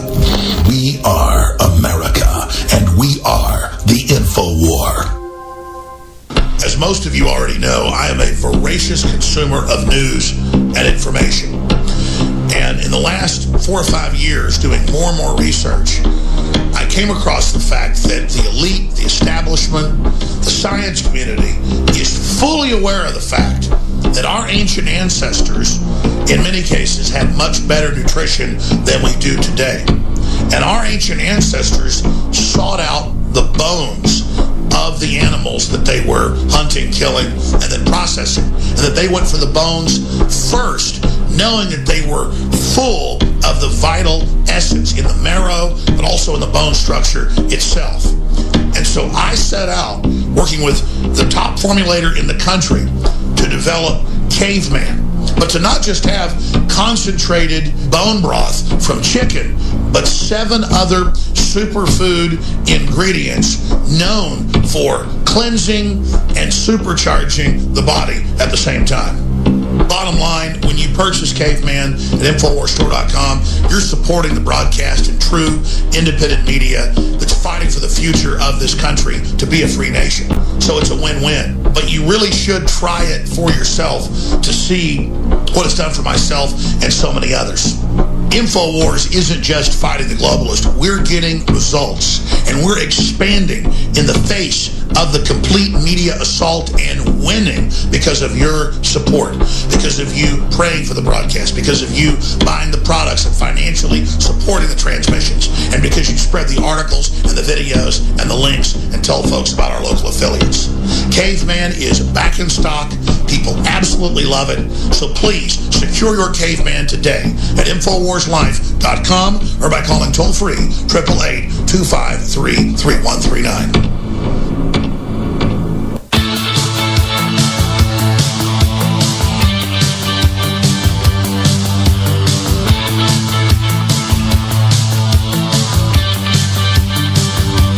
Big Brother, mainstream media, government cover-ups. You want to stop tyranny? Well, so does he. Live from the Infowars.com studios, it's Alex Jones. Sometimes the media gets self-occupied with a story, the sort of, I think, made up in a way, Russian story, but we get so occupied with it that we forget the good things that are happening. And I think a lot of good things have happened so far. And I always compare it every day. I wake up and say, it could have been Hillary Clinton. We could be at war in the Middle East because Hillary Clinton wanted to go to war everywhere, and she would be at war with American business. It could be terrible. And I think Trump's doing a much better job than we would have gotten.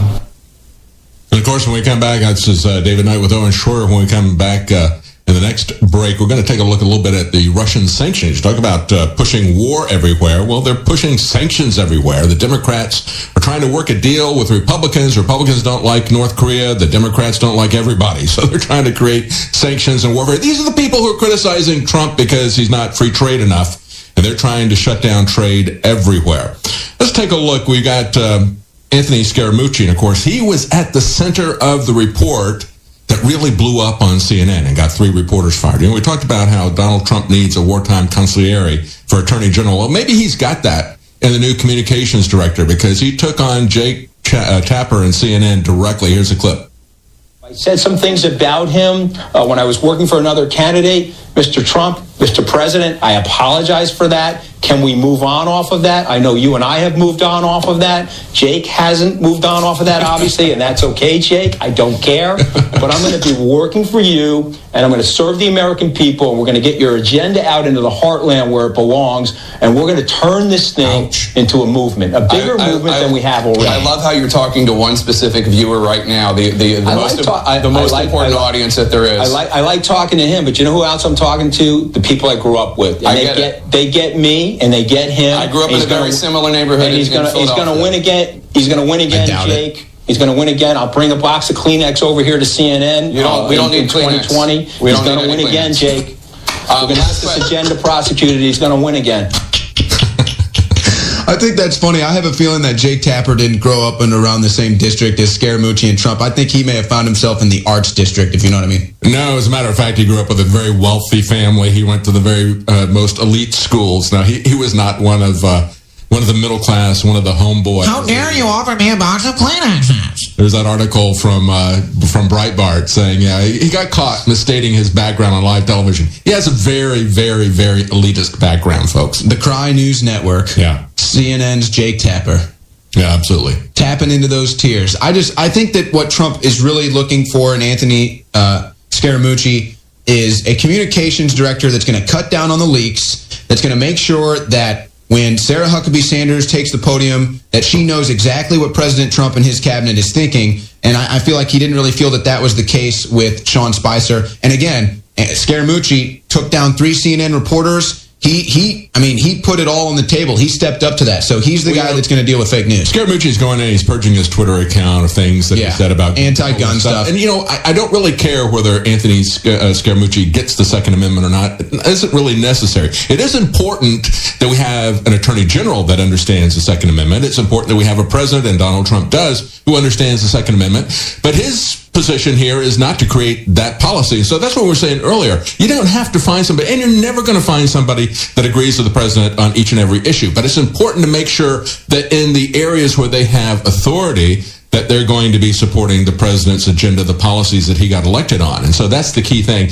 Anthony Scaramucci, whatever he thinks about the Second Amendment, he isn't going to change anything. We got a Republican Congress that's not going to change anything, even if Donald Trump went south on us. And he's not. He's a strong supporter of the Second Amendment. So that really is not of interest, what he thinks about those particular policy issues. His position there is to state what Trump's agenda is, what Trump's policies are. I completely agree with you, and they're going to try to take advantage of the weak-minded voter, the weak-minded American who doesn't understand that dynamic, David, and they're going to say, this is more chaos in the White House. Scaramucci and Trump disagree, so they're probably going to try to build that up, but I hope that this is a sign that President Trump, and we know he's not afraid to fire somebody. I mean, everybody knows that. He's become famous for firing people. So I just hope that this is a sign that President Trump is going to have a short leash with you. If you're not going to go along with his agenda, if you're not going to be honest in the way you approach the business, if you're going to have your own agenda on the side, then you're going to be out. And that's what Trump needs. He needs cohesion as he's trying to move his agenda forward, and anything obstructing that, he just needs to get out of his way. That's right. And if somebody can't or won't do their job, they need to get them out of the way as well. And so we're thinking about a particular person here at this point. Look, when we come back, we're going to talk about John McAfee, who's going to be our guest on tomorrow. He was attacked this weekend. And we're going to tell you some of the things that John McAfee has been talking about. We're also going to take a weekend. And we're going to tell you some of the things that John McAfee has been talking about. We're also going to take a look at the sad update to the Charlie Gard case in the UK. And what does it mean for your life, for the life of your children, and your control over your family? When we come back, stay with us. I'm David Knight with Owen Schroyer. We're on the march. The Empire's on the run. Alex Jones and the GCN Radio Network.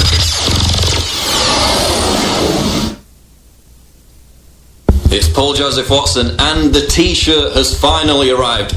Nothing triggers safe space snowflakes more than this slogan and my face. It is the new T-shirt from InfoWarsStore.com. Conservatism is the new counterculture. You've seen how much this triggers the safe space snowflakes. The left controls culture. They control arts. They control entertainment. They have the complete monopoly on culture, which is why conservatism is the new counterculture. We are striking back in the culture war. This triggers snowflakes like nothing you've ever seen in your life. You've seen how much they absolutely hate the image of my face and that particular slogan, conservatism is the new counterculture. This T-shirt is not only a conversation starter, it will trigger the holy hell out of leftists. It will make me incredibly happy. It's available right now. Get yours at InfoWarsStore.com. Do you remember Dennis Hastert, the longest-serving Republican Speaker of the House in history, also the highest-ranking U.S. politician to be sent to prison? Hastert was a small-town wrestling coach in Illinois when he was what Judge Thomas Durkin of the federal court described as a serial child molester.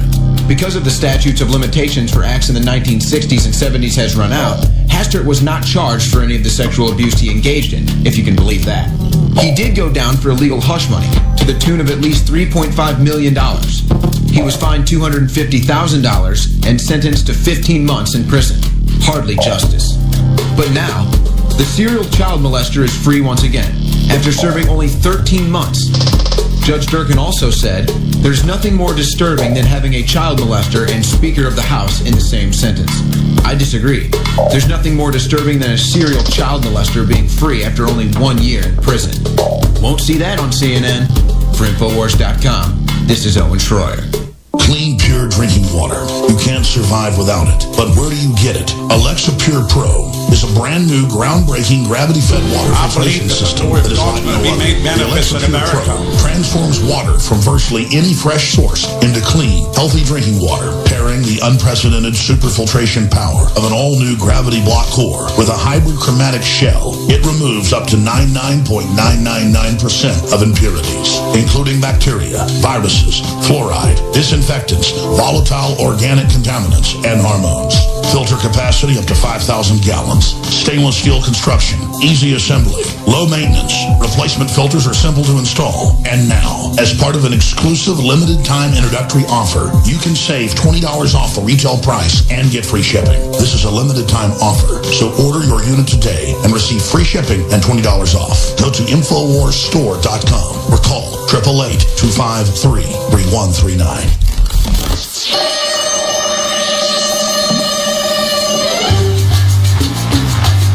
Broadcasting live from the UN Stronghold, Austin, Texas. You're listening to The Alex Jones Show. And now, your host, David Knight.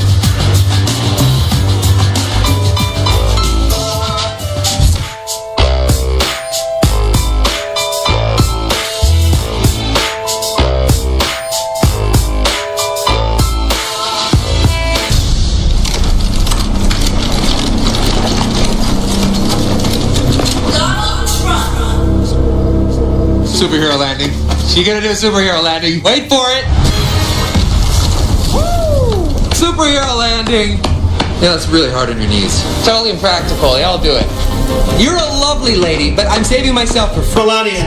That's why I brought him. I prefer not to hit a woman, so please play.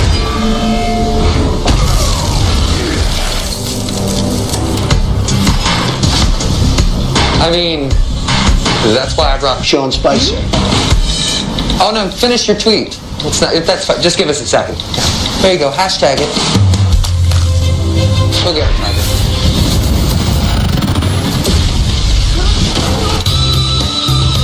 The season premiere begins tonight. And again, for those of you listening on radio, that was one of our meme entries for the meme contest that we had there, and you can see those online at the Real Alex Jones, at the Alex Jones channel on YouTube. Before we get back to the news, and I've got an update on the Charlie Gard situation. Very sad conclusion to that. I'm going to talk about what's really beneath that. Also, we have an update on John McAfee I want to get to. He was going to be coming on tomorrow on the show. That's not going to happen, and we'll tell you why and the information that we have so far. But before I get back to the news, I just want to remind you that this is the continuation at the end of this month. It's going to be the end of the sale that we put in beginning July 4th. And, of course, that is massive discounts across the store at InfoWarsStore.com. Free shipping for all products, and many products have been expanded now up to 60% discounts. And as we've been selling out of certain products or having to hold back, selling so much that we have to hold back for the auto ship, we have now brought in some new products into the sale. Here's one of them, Silver Bullet, now only $9.95. That is 66% off the retail price. And let me tell you something. I don't ever travel without Silver Bullet. I not only use it orally, but I actually use it when I get a cut on the road or something. And that's something that we found in our family has kept us from getting skin infections. Even though it's not designed to be used as a salve, it's absolutely amazing how effective it is. And along that line, we have a discounted package here. This is something we've never offered before. It's the Super Silver Oral Care Package. This is Silver Bullet Colloidal Silver plus the Super Blue Fluoride-Free Toothpaste that has silver in it in addition to iodine and does not have fluoride. So it's got all these different things in it, but I think it's the only toothpaste that you're going to find that's got silver in it. So we have the Super Blue Fluoride-Free Toothpaste, Silver Bullet Colloidal Silver, and an electric-powered toothbrush that has the bristles impregnated with silver, all to fight bacteria in your mouth. And that's a very important thing. That creates gum disease. That also creates heart disease. Look it up. This is one of the most effective ways that you can fight that bacteria with this triple threat Super Silver Oral Care, and that is now 50% off the regular price. Those three products combined together. Another one that was in the news last week. We had yet another case in California of a very virulent carcinogen that they found in the water that they're trying to get Dow and Shell to take out of the water. It's called 1,2,3-TCP. And when I heard that, I thought, let me see if our filters cover that. So I looked it up, and yes, along with a long list of ingredients, you can look this up, takes out 99.4% of it. Are you going to wait until somebody tells you that there is something in the water, whether it is lead that was put there in Flint, Michigan, or whether it was a toxic chemical that is a runoff, or until somebody explains to you yet again the issues with glyphosate and Roundup? Or are you going to act proactively for your family and make sure that you filter your water before somebody comes around and says, you know, that illness that your kid's been having or the mental difficulties, that's because of the lead in the water. And now it's too late to do something about it. So do something, be proactive about it. And you can do that right now. We have the ProPure Traveler Pack, 30% off. That is $55 off the regular price. So take a look at that. And one last thing I'll put out here. Vitamin Mineral Fusion with amino acids, now 33% off the regular price. Again, there is no shipping charge on anything at the InfoWars store through the end of July, and these massive discounts up to 60% off retail price. So take a look at that. That's what supports our operation.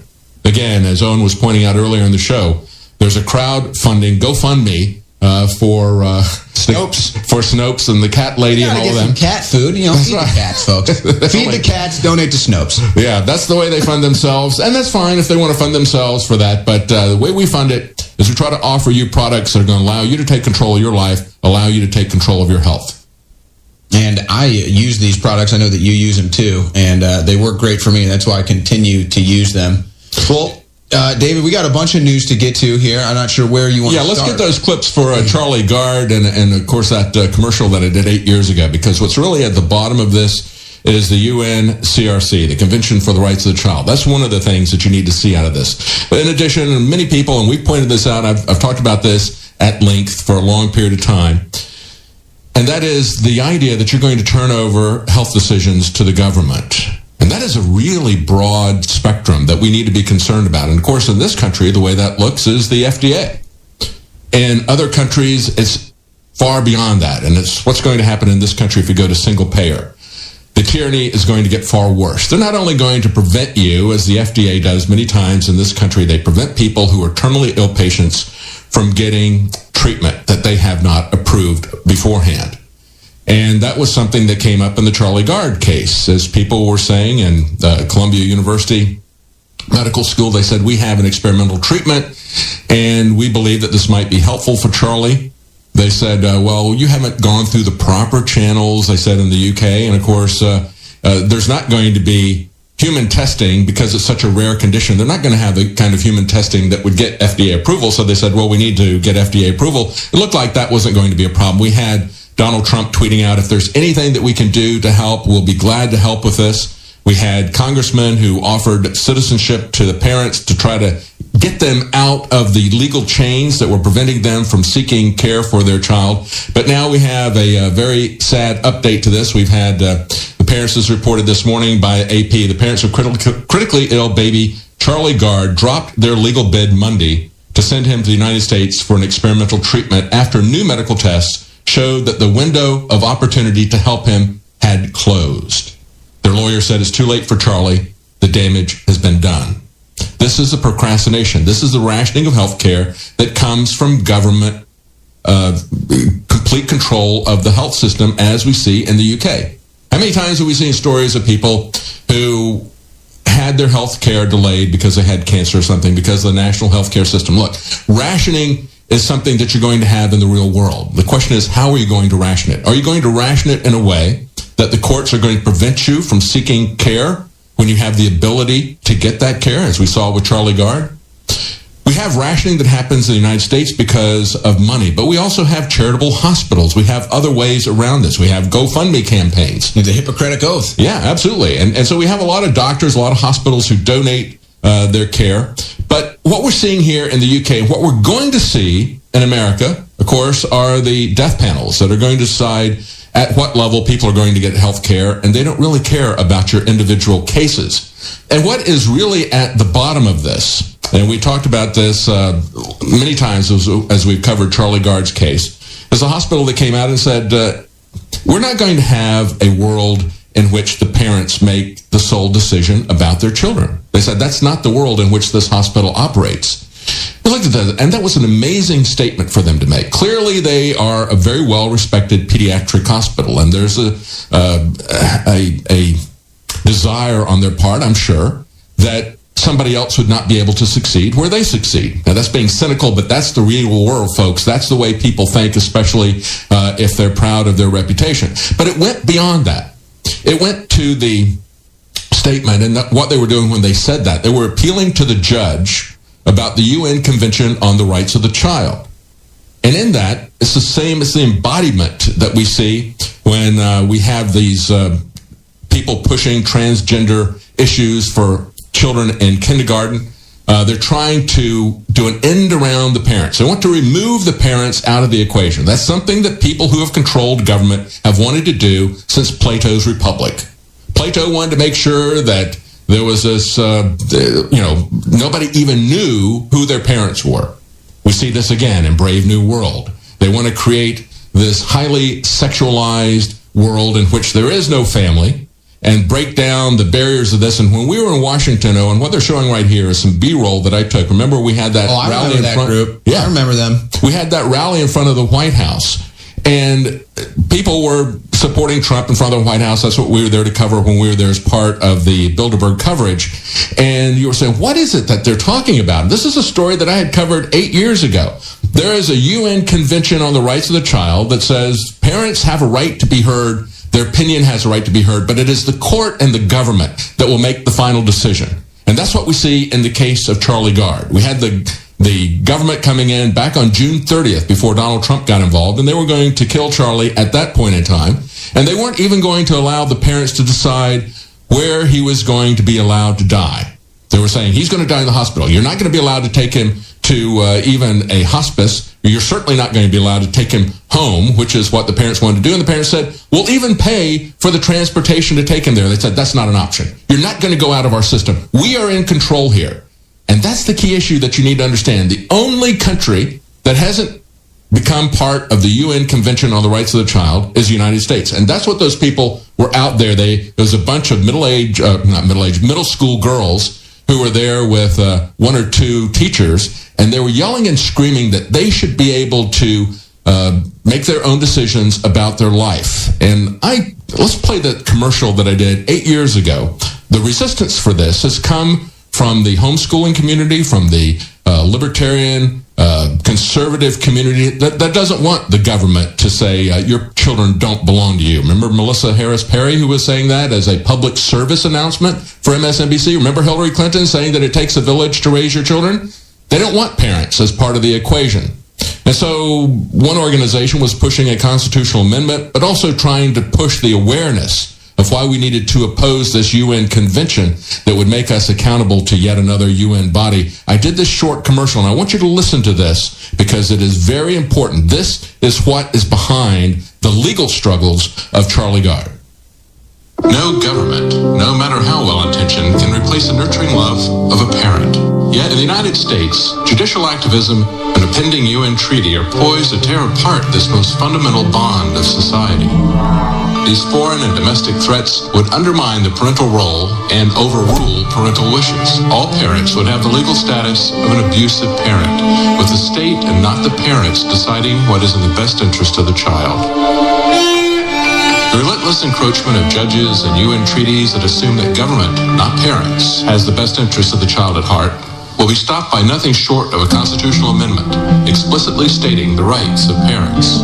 Decisions affecting the child should be made by those who know and love that child, not by a distant bureaucracy. You can help protect children by helping those who care the most for them and those who care the best for them, the family. And again, that was a commercial that I did 8 years ago, and we've now just seen that tactic used to kill an 11-month-old baby in the UK. Because the doctor in the U.S. said that he had a pretty good chance. He had 10 to 50% chance. Why wouldn't we allow him to have that chance? Whatever the agenda of the hospital, whatever the agenda of the judge, they should not have that right. But that's coming to America with or without us getting into the UN Convention on the Rights of the Child if the wrong people get in power. And I want to play that public service announcement that was put on MSNBC by Melissa Harris Perry. Just as a reminder, here's that announcement. We have never invested as much in public education as we should have because we've always had kind of a private notion of children. Your kid is yours and totally your responsibility. We haven't had a very collective notion of these are our children. So part of it is we have to break through our kind of private idea that kids belong to their parents or kids belong to their families and recognize that kids belong to whole communities. Once it's everybody's responsibility and not just the households, then we start making better investments. David, you need to break through this brainwashing that you need air to live. Yeah. I mean, you need to break through this paradigm that you need water to live. I mean, you need to break through that, David. Well, what she's trying to do there in that public service announcement is to say that if we take our children and we think of them as collectively belonging to the village, then we will invest in their education. Well, the alternative is that we have parents who know them best, who know these children, and who know that a one-size-fits-all education, a factory system education, doesn't serve all children the same way.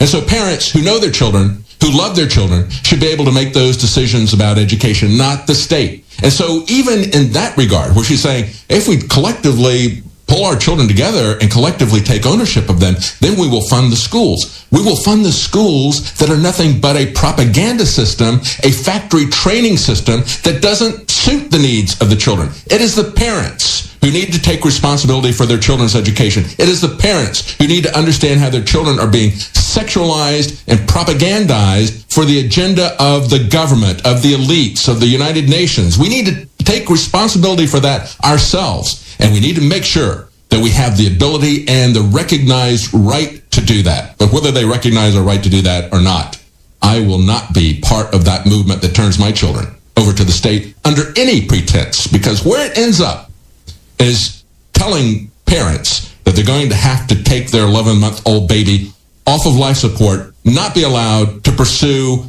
a medical treatment that has had 11 to 51% chance of improvement. Now he has no chance because the government has delayed it for so long.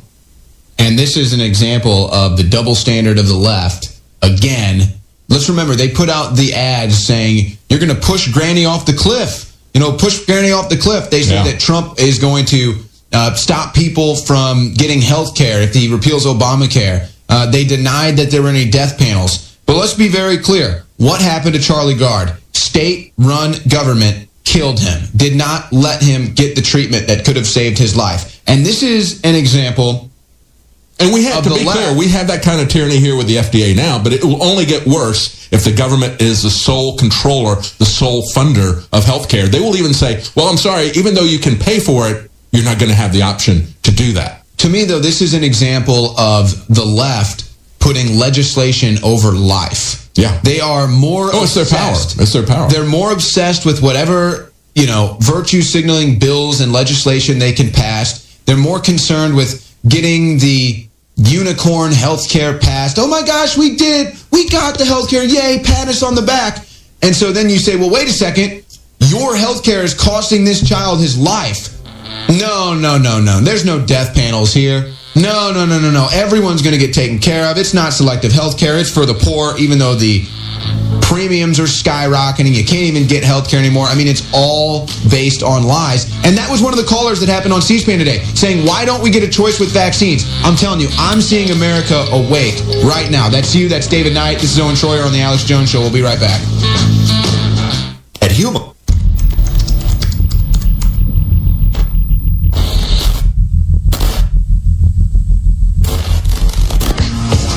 At very affordable prices, so you like them and you use them and you want to order them more.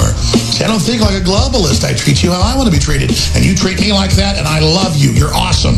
It is such a pleasure that they want to destroy us, and they can't because you support us and you pray for us and you spread the articles and you buy the products and you just absolutely are committed. Oh, you're awesome. It's just unbelievable how we rub it in their faces and how our will's stronger than theirs. Ladies and gentlemen, we had to end the super male vitality, super female vitality, the X2 and the Brain Force because they're selling out. And I don't like to just do discounts so good that we're sold out for a month or two before more comes in. There's a limited supply left. Sign up for auto ship conditional 10% off. But now, we only do this a few times a year. 66% off Silver Bullet. It's $24 in stores for the very same colloidal silver. We just private label it from the big national top manufacturer, 30 parts per million. 66% off retail. $9.95. Strawberry Caveman just got in. 25% off. Caveman Combo with chocolate and strawberry. 25% off. Super Silver Special. Silver Bullet, colloidal silver. Super Blue Toothpaste, colloidal silver, fluoride free, and iodine. Power Toothbrush, which is an amazing electric toothbrush that has impregnated silver in it as well. 50% off retail. That's almost a loss leader. ProPure Traveler, 30% off. 132 blows away all the other major gravity-fed filters that sell the same type of unit that isn't as good for $225.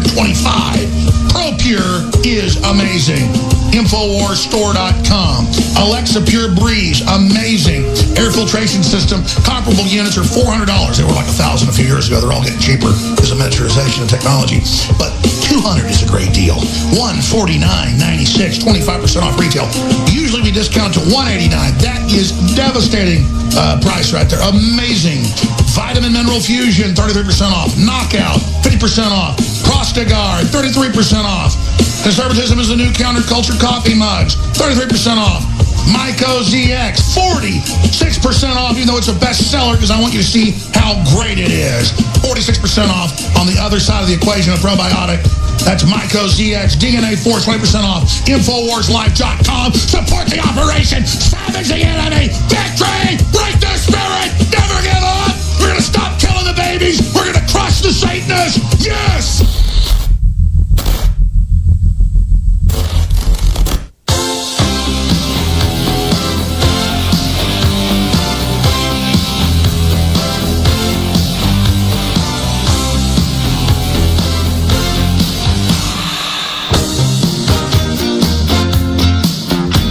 Well, folks, we try to bring you the best products at InfoWarsStore.com. We're constantly expanding our store, and we've got another brand new expansion to our store now with what is a household item for a lot of people out there, especially if you are involved with weightlifting or fitness or exercise, and that is the brand new True Whey Protein at InfoWarsStore.com. We are launching this with a 25% off discount. True Whey Protein, vanilla flavored. I got to tell you, it's tough to find a whey protein that's all natural, grass-fed, and tastes good. We have all of those three things checked off with the True Whey Protein. And again, launching it with a 25% off discount. But that's not all. We also have a new flavor of Caveman. So we've launched the brand new True Whey Protein, all natural, grass-fed, 25% off. But also launched the new Strawberry Caveman, and you can actually try both new products with the Protein Power Pack Special. So you get a container of the new True Whey Protein, you get a container of the Caveman, you can get chocolate or strawberry if you want to try the new one or go with the old one, and it's 25% off that. So the brand new Caveman Strawberry, the brand new True Whey Protein, 25% off the Ultimate Protein Pack at InfoWarsStore.com. You add that onto the free shipping that is store-wide. You are saving a good amount, a good chunk of change right there. So check out the brand new True Whey Protein at InfoWarsStore.com. Take advantage of all the specials. This is the last week, one of the biggest sales we've ever done store-wide, 46% off Myco ZX. 50% off Knockout, 25% off Alexa Pure Breeze. Store-wide free shipping. Last week of July's specials are running right now at InfoWarsStore.com. David and I's about to take over the fourth hour. One thing I wanted to cover here before I got out of the studio. You've heard about, in the old days, Alex reported on the cable boxes with listening devices on you. You've heard about the Samsung TVs watching you, the new Xboxes with the infrared cameras that can see through walls being in your house.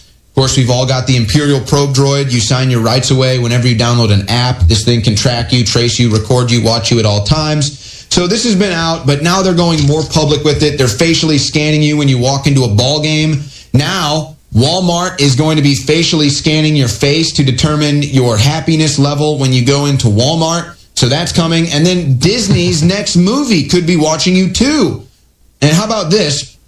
There's this term in the processed food industry when something is quantifiably at its most delicious, but also critically still unsatisfying enough that you always crave more. It's called the bliss point. So yeah, that's actually food companies putting in things that are literally addictive into the food that makes you crave it. That's actually an old tactic of fast food. But now Disney Research has developed a neural network that seems to be chasing a similar idea, but for the world of movies. And of course, the truth of this, David, is this is what they're saying.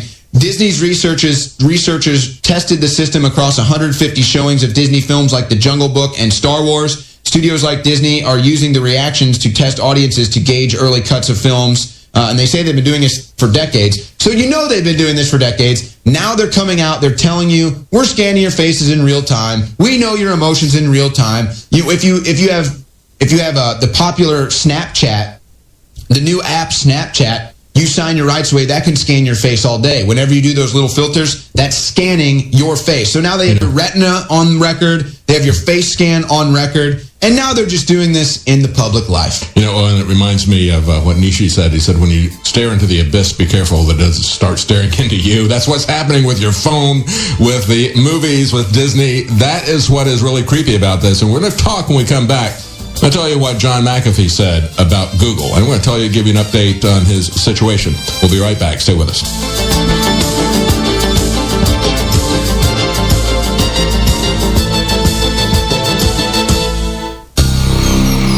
Thank you for listening to GCN. Visit GCNlive.com today.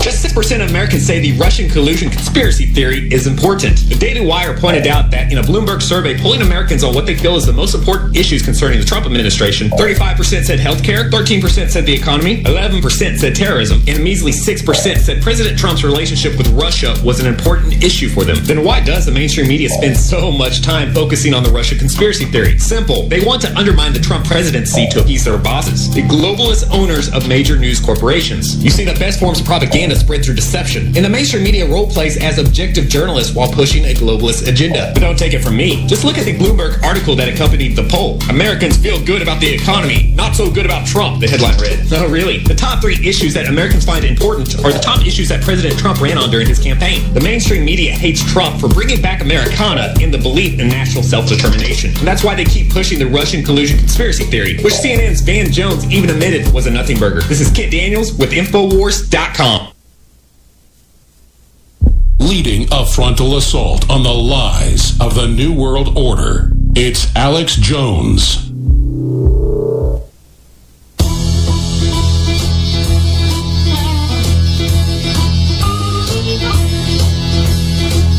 You found it, the tip of the spear. It is the Alex Jones Show. The tip of the spear. It is the Alex Jones Show with David Knight. Welcome back to the Alex Jones Show. I'm David Height here with Owen Schroyer. And as we were going to break, Owen, you were talking about Walmart and Disney watching our every reaction. And, of course, they're doing that in a number of ways. And they don't have to necessarily get right at your face. One of the key methods of intelligence is geospatial intelligence. That has been the fastest growing part of the intelligence community since 2000. And, of course, the person who has addressed the geospatial intelligence conferences for the government year after year has been president of the organization was none other than James Clapper. Why is that so important? Because they can look at your metadata. Remember when they kept saying, well, we're not interested in your actual phone conversations. We're not interested in curating your texts. No, we are just collecting metadata. Well, why would they do that? Well, we know why they would do that. If you look at the report that's out today, we've got a report about China talking about how they're going to use AI to do pre-crime prediction, the Minority Report type of thing. And this is something that actually the military and the intelligence communities have been using for some time. They've been doing pre-crime reports here in America. This is nothing new. They're just coming out with it more frequently. They're showing you that it's happening in other countries, but we've had reports that it's happening here as well. We've talked about that multiple times. Yes, folks, it's already here. And it's going to get far worse, just as we were talking about single payer being more oppressive than the FDA prohibiting you being able to take a particular drug if they don't approve it, even if you're a terminally ill patient. All that type of thing is already in place. It's just continuing to get worse until the day that we wake up and say, you're not going to do this to us anymore. What they do with geospatial intelligence is that they take a look at your activity-based intelligence, and they can put this together just watching where you are with your phone, watching the types of things that you look at. They can piece together, using your metadata, everything that they need to know about you in far more detail than they could if they were to intercept and store your communications, your verbal communications, your text communications. They can get more from you. So when we have these people coming back and saying, don't worry, it's just your metadata, that's the most powerful information that they could get from you. Now, where is this going, Owen? they're going to be putting in, mandating boxes for our cars on Department of Transportation rules. They're going to be mandating that it's something else to add to the cost of your car. It's not going to make you safer. It's going to make you part of the collectivized hive in terms of transportation. This is all-out warfare on us. You have to understand that. And one of the things that you do if you're going to war against a country, you're going to try to control their movement, their transportation. If you're at war with somebody, you're going to take out their airfields. You're going to take out their highways. You're going to take out their railroads. Well, they're going to do that, and they're going to offer it to you as a service. But, of course, it's a service that you're going to have to buy. That is the real insidious part of this. And, of course, Owen, they're not going to get the Congress to vote on this mandate. It is something, as we pointed out before, they've created the Department of Transportation. All these departments can then create rules. They put them out for a period of time to see if people are going to comment on them. But regardless of whether you comment on it, it becomes law. And then they mandate these things. This is the way this is gradually rolling out. And we're going to talk about John McAfee when we come back at the top of the hour and have radio stations joining us. We're going to talk about how he has pointed out what Google is really doing with this. But this is something that is very important. And Eric Peters has talked about the fact that when they talk about autonomous cars, no, they're not autonomous. They're automated. And I have something now that is an autonomous car. It's called an automobile. I drive it myself. You know, they talk about self-driving cars. That's what I have now. I want to keep that. I like my steering wheel. I want to keep my steering wheel. I want to keep my brakes and my gas pedal. They want an automated planet, David. They want a totally automated planet. But here's what they're going to do. They're going to have the self-driving cars. They're going to have all the autonomous cars on the road. And then you're going to drive up in your 69 Chevy cruising, and everyone who's on the automated car is going, oh my God, he's driving his own car. He's a madman. Get him off the road. And well, they're going to mandate. They're going to mandate that you can't be there because you're going to be the fly in the ointment. Their automated hive system is not going to work if we got humans in the middle of it. Stay with us. We'll be right back. We're going to keep the humanity, folks. Stay with us.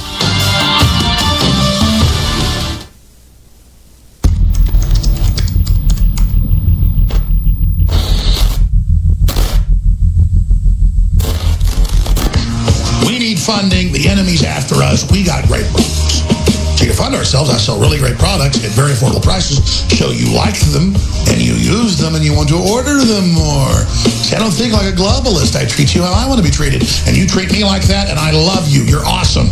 It is such a pleasure that they want to destroy us, and they can't because you support us and you pray for us and you spread the articles and you buy the products and you just absolutely are committed. Oh, you're awesome. It's just unbelievable how we rub it in their faces and how our will's stronger than theirs. Ladies and gentlemen, we had to end the super male vitality, super female vitality, the X2 and the Brain Force because they're selling out. And I don't like to just do discounts so good that we're sold out for a month or two before more comes in. There's a limited supply left. Sign up for auto ship, conditional, 10% off. But now, we only do this a few times a year. 66% off Silver Bullet. That's $24 in stores for the very same colloidal silver. We just private label it from the big national top manufacturer, 30 parts per million. 66% off retail. $9.95. Strawberry Caveman just got in. 25% off. Caveman Combo with chocolate and strawberry. 25% off. Super Silver Special. Silver Bullet, colloidal silver. Super Blue Toothpaste, colloidal silver, fluoride free, and iodine. Power Toothbrush, which is an amazing electric toothbrush that has impregnated silver in it as well. 50% off retail. That's almost a loss leader. Pro Pure Traveler, 30% off. 132 blows away all the other major gravity-fed filters that sell the same type of unit that isn't as good for $225. Pro Pure is amazing. Infowarsstore.com. Alexa Pure Breeze, amazing. Air filtration system. Comparable units are $400. They were like $1,000 a few years ago. They're all getting cheaper because of miniaturization and technology. But $200 is a great deal. $149.96, 25% off retail. Usually we discount to $189. That is devastating price right there. Amazing. Vitamin Mineral Fusion, 33% off. Knockout, 50% off. Prostagard, 33% off. Conservatism is the new counterculture coffee mugs, 33% off. Myco ZX, 46% off, even though it's a bestseller, because I want you to see how great it is. 46% off on the other side of the equation of probiotic. That's MycoZX DNA Force, 20% off. InfoWarsLife.com. Support the operation. Savage the enemy. Victory. Break their spirit. Never give up. We're going to stop killing the babies. We're going to crush the Satanists. Yes.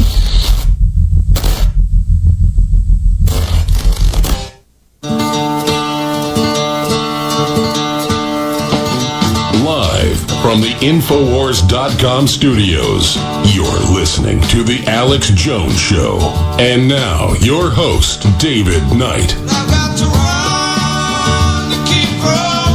Here in America, we're at a turning point tonight with forces now forming an alliance to try and remove President Trump from office. It's that serious. This is not a diversionary tactic. This stuff is real here. This coup, this silent coup that is taking place is real. A soft coup is underway right here in the United States of America in an attempt to overturn November's election results and forcibly remove a duly elected president from office.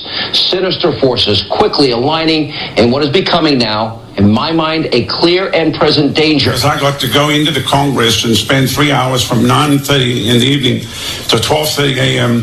with one of the senior ranking members of Congress.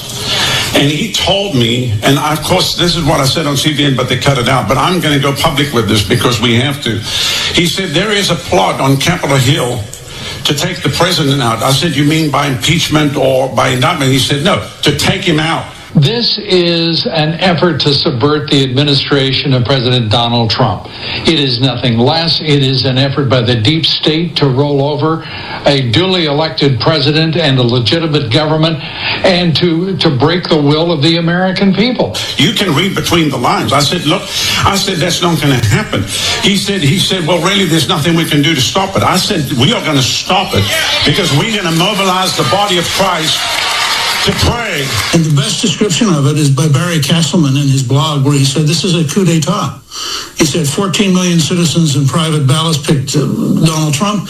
20 TV executives have decided to destroy him. This is no longer about Republicans and Democrats, conservatives and liberals. This is about a full-on assault by the left, the Democratic Party, to absolutely... I'm David Knight, and you just heard a clip of a lot of different media figures who are saying the same thing that we are. We see what they're doing. We understand that this is an engineered coup by the establishment, the political establishment, the media establishment, to subvert this election. We understand what's going on. You better not try it. And I want to talk a little bit here about John McAfee, because he was going to be our guest tomorrow. I wanted to have him on because he's been very vocal. About a week ago, he was saying that he planned to destroy Google. Interesting. He said he's got a box called Sentinel to do it. But I want you to hear what he said about Google, because you need to start to understand what this is all really about. Just as I was talking in the last segment about the fact that it's the metadata that they want more than anything. They can piece this together to give them a picture of who you are and what you're doing. And of course, if they don't get it right, that could be a life-destroying designation. We see what's happening with the police, trigger-happy, trained in a shoot-first curriculum. What if they come out and they are told that you are a wanted suspect because the AI failed? That's something that you should really be concerned about. But also, let's understand where this is coming from. As John McAfee said last week, he said, if you believe that Google is not harmful, then you must believe that the total loss of our privacy and our human dignity is not harmful. What's under his skin is the reduction of humanity to Google profiles. I say we're not numbers. He said, I'm not a statistic. I'm not a collection of attitudes and desires. I'm a human being with my own dreams, my own hopes, my own problems. By making me a number, you have removed my dignity. And he says Google has taken the mantle of corporate conscience and they've sacrificed it on the altar of mammon for money. He said this company that is famous for its motto, don't be evil, said corruption and power does not come in a flash. It comes slowly. It creeps. And as it creeps, the better instincts of the human animal are moved away from power itself by money and by influence. And so that was what he was saying a week ago. And then we also had him talking about Bitcoin. He believes that Bitcoin is going to go through the roof. He said, no matter how much government and regulators may scream and complain, he said, there'll be a world standard alternative currency. He said, Bitcoin appears to be the one. It cannot possibly be a bubble. He had tweeted out that he thought that Bitcoin was going to reach a minimum of $500,000 within 3 years. And he said the reason for this, he said, I have a doctorate in point set topology. It predicts Bitcoin at over $2.5 million in 3 years. Other math systems predict it between 1.9 and $2.6 million. And so he came with a conservative estimate of $500,000. So he's been making some statements I think are very interesting about the freedom of our currency, but also about our privacy and what I was just talking about with cars, with the collectivization of cars and the control that comes with it. You have to understand that if they are able to take the human driver out of the car, they're able to reduce you to a controllable number. They can control your very movement. That is a very dangerous thing. And we all need to be aware of what is happening with this as they mandate these vehicle-to-vehicle boxes that are going to be talking between different cars so they can platoon, so they can drive very rapidly, very close to each other. The car in front is passing information to all the other cars and they react instantly to that. Well, fine. Except that they can't do that with humans on the highway. It is going to be their way or no highway for you. So that's what's going to happen with this. And that's going to give them complete control over our transportation. And if you think that's a good thing, just look at what's going on in the places where transportation is completely controlled by the government. New York City, for example. This last weekend, we had de Blasio, and he's ordering the police to clear the homeless out of the subways because the subways are a mess in New York. And so we've got the Democrat governor of New York versus the Democrat mayor of New York City, and they're at war with each other, and they're saying, well, you know, this guy's got the money and he's not using it.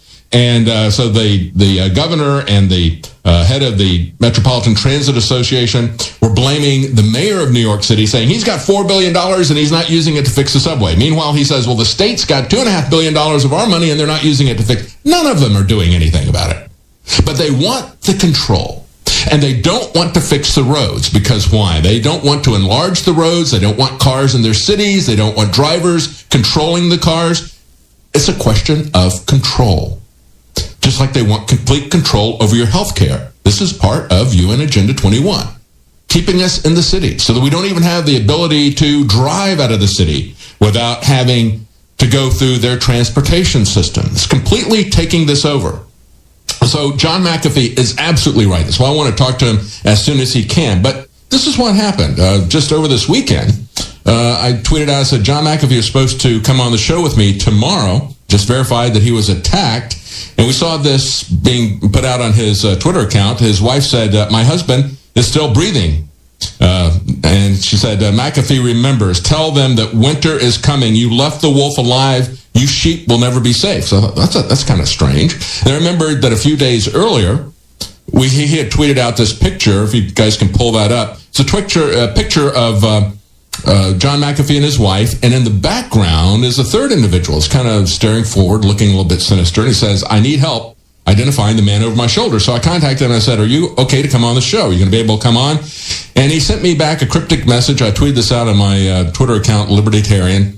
He said, Belize is again attempting to silence me, but I will not be silenced. So we wish the best to John McAfee. A very interesting character, but he is very outspoken and very right about privacy. And let me tell you something.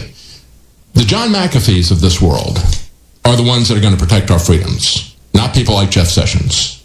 We need to stop putting our faith in the politicians who have created the system, who have allowed it to exist, who turn their eyes the other way when the Constitution is violated, who take an oath to the Constitution and then ignore it. It's going to be the people like John McAfee. It's going to be the people like Julian Assange at WikiLeaks that are going to tell us the truth, that are going to fight this. That's the thing that is really, truly important about this. Along with that line, I want to look at this article here again. We mentioned it at the beginning of the show from Zero Hedge.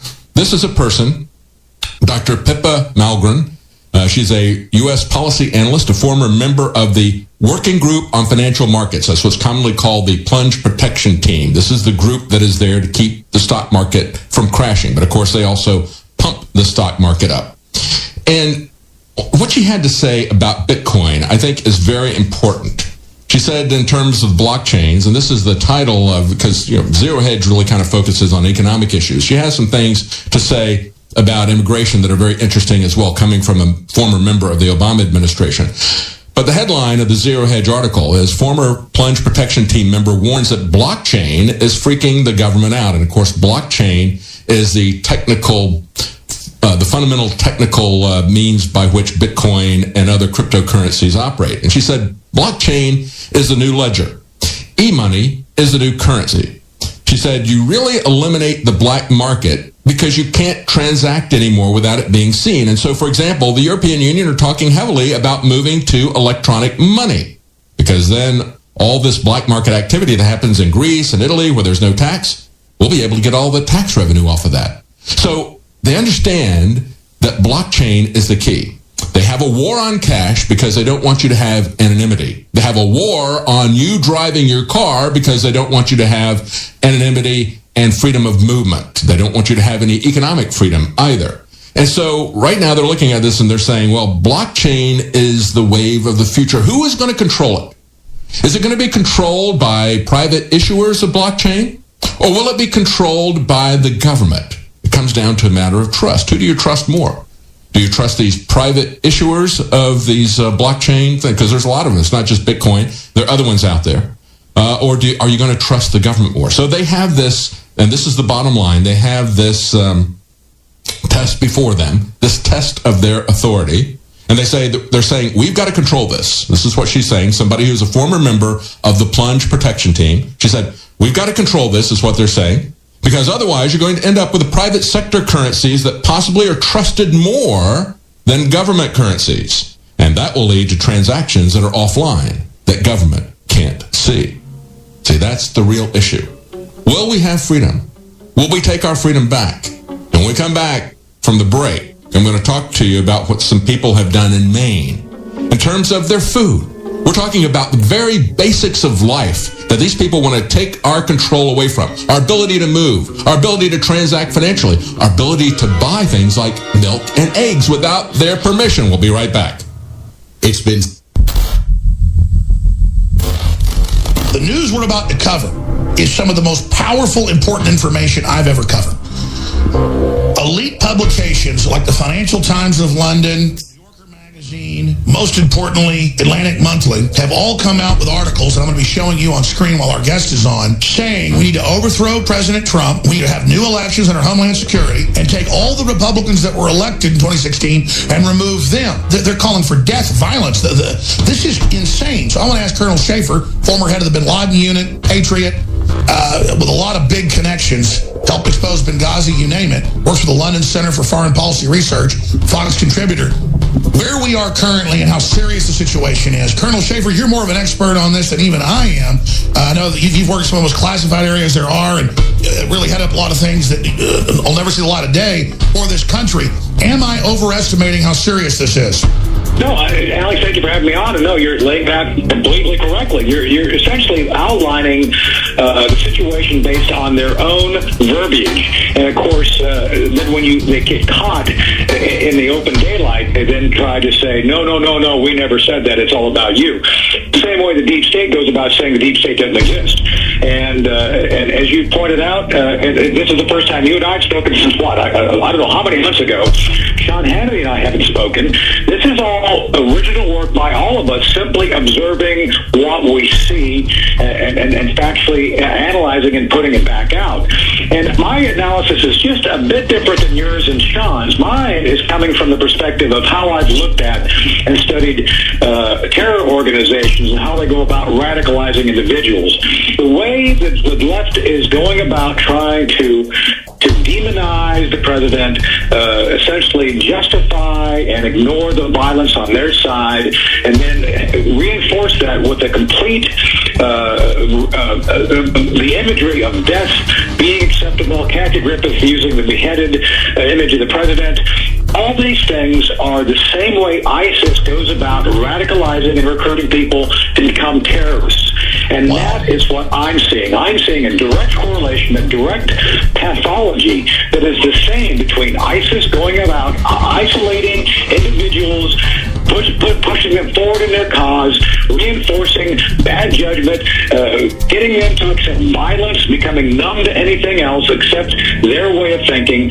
And that's what I'm seeing here, and that's what I'm most frightened about. They put out the message to billions of people. They know people are going to act. It's like advertising. If you put advertising out to billions of people saying, come eat our hamburgers, they're going to come. Well, if you put out advertising to billions saying, kill Republicans, kill Trump, kill Alex Jones, kill, it's going to happen. They use their media to assassinate real news. They use their schools to teach children that their president is another Hitler. They use their movie stars and singers and comedy shows and award shows to repeat their narrative over and over again. And then they use their ex-president to endorse the resistance, all to make them march, make them protest, make them scream racism and sexism and xenophobia and homophobia, to smash windows, burn cars, shut down interstates and airports, bully and terrorize the law-abiding, until the only option left is for the police to do their jobs and stop the madness. And when that happens, they'll use it as an excuse for their outrage. The only way we stop this, the only way we save our country and our freedom, is to fight this violence of lies with the clenched fist of truth. I'm the National Rifle Association of America, and I'm freedom's safest place.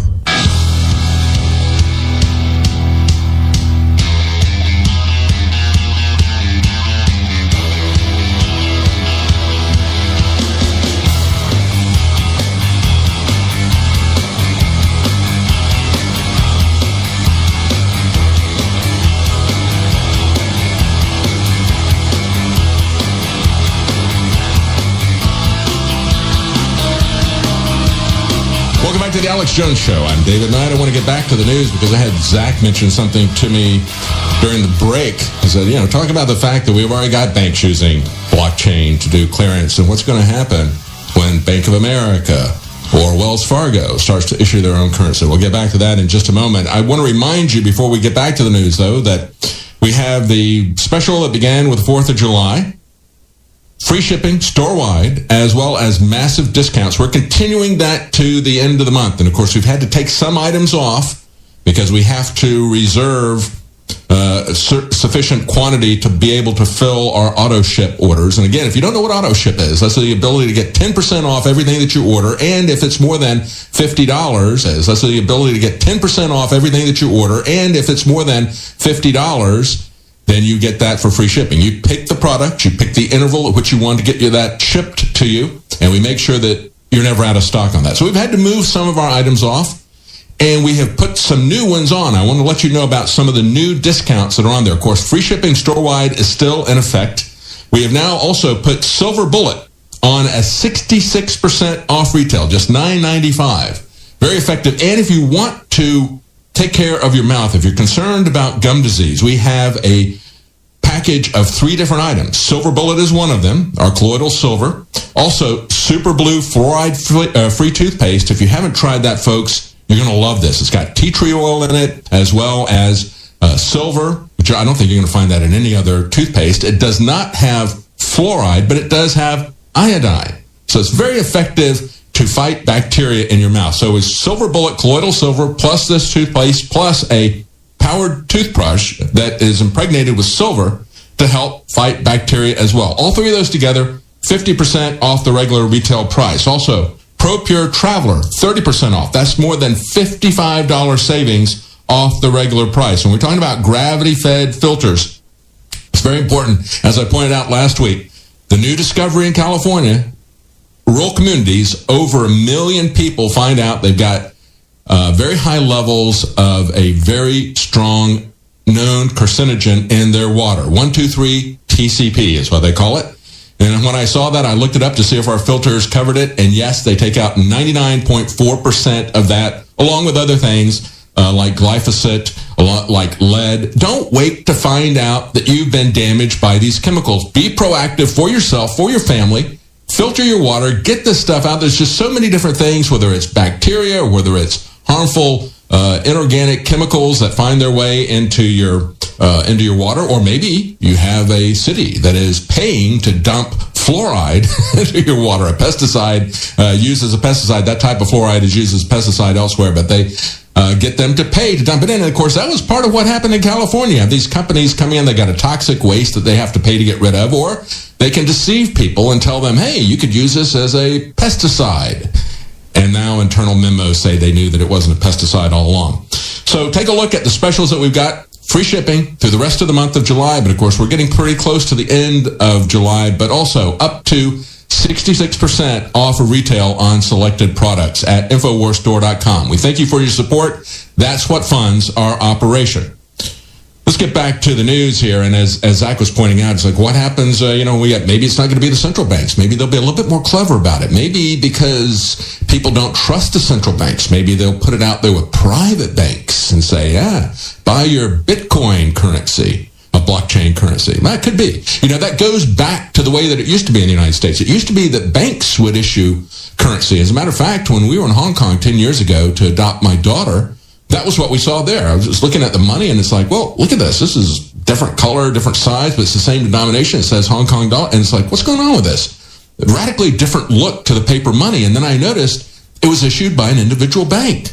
I thought, oh, that's interesting. That's the way it used to be in America before we had the fiat currency that we have from a central bank where it's not backed by anything. At least with the individual banks, they had to have reserves to back up that currency. But then we got into the fractional reserve banking. We got into the central banks doing this. But that is where this is going, folks. The difference is that when they come back to a Bank of America coin, a blockchain coin, now you're not going to have any privacy. Because remember, it was fine if they had an individual bank issuing paper currency that was backed by gold or whatever. But when you go to this, now you're not going to have your privacy, because I guarantee you these banks are going to be working hand in glove with the government to make sure that you have no privacy. All that information will be there for your controllers because they own you. Stay with us when we come back. We've got a lot to talk about. I'm going to talk about the other thing that was revealed by this woman, talking about the invasion that was pre-planned by the United Nations. We'll be right back.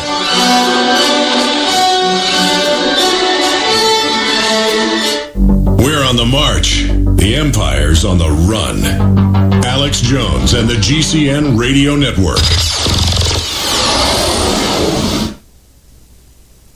Do you remember Dennis Hastert, the longest-serving Republican Speaker of the House in history, also the highest-ranking U.S. politician to be sent to prison?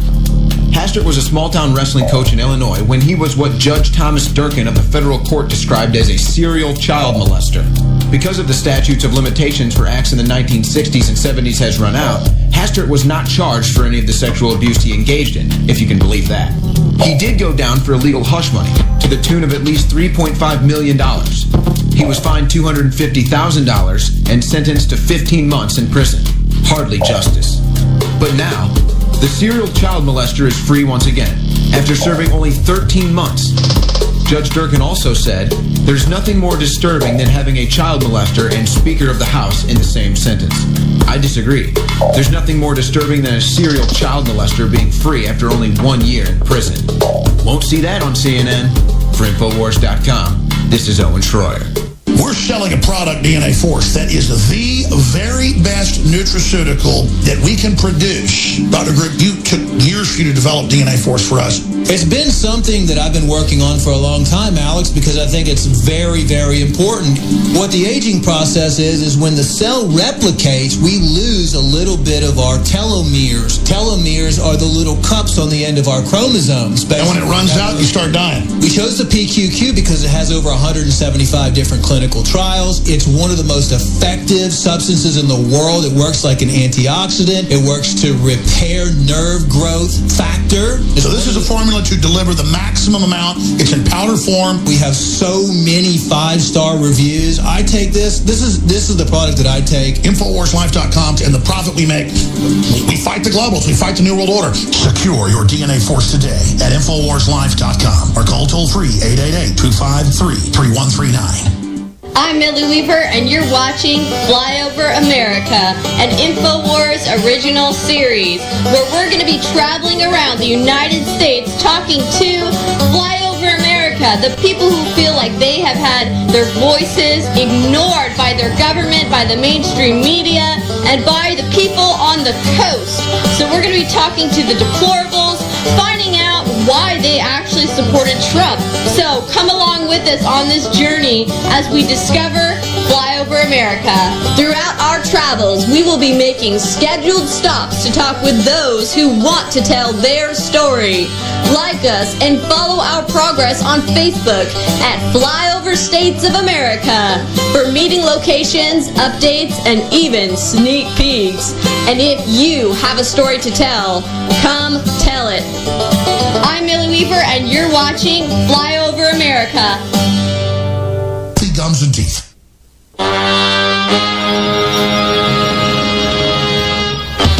You found it, the tip of the spear. It is the Alex Jones Show. And now, your host, David Knight. Welcome back to the Alex Jones Show. I'm David Knight.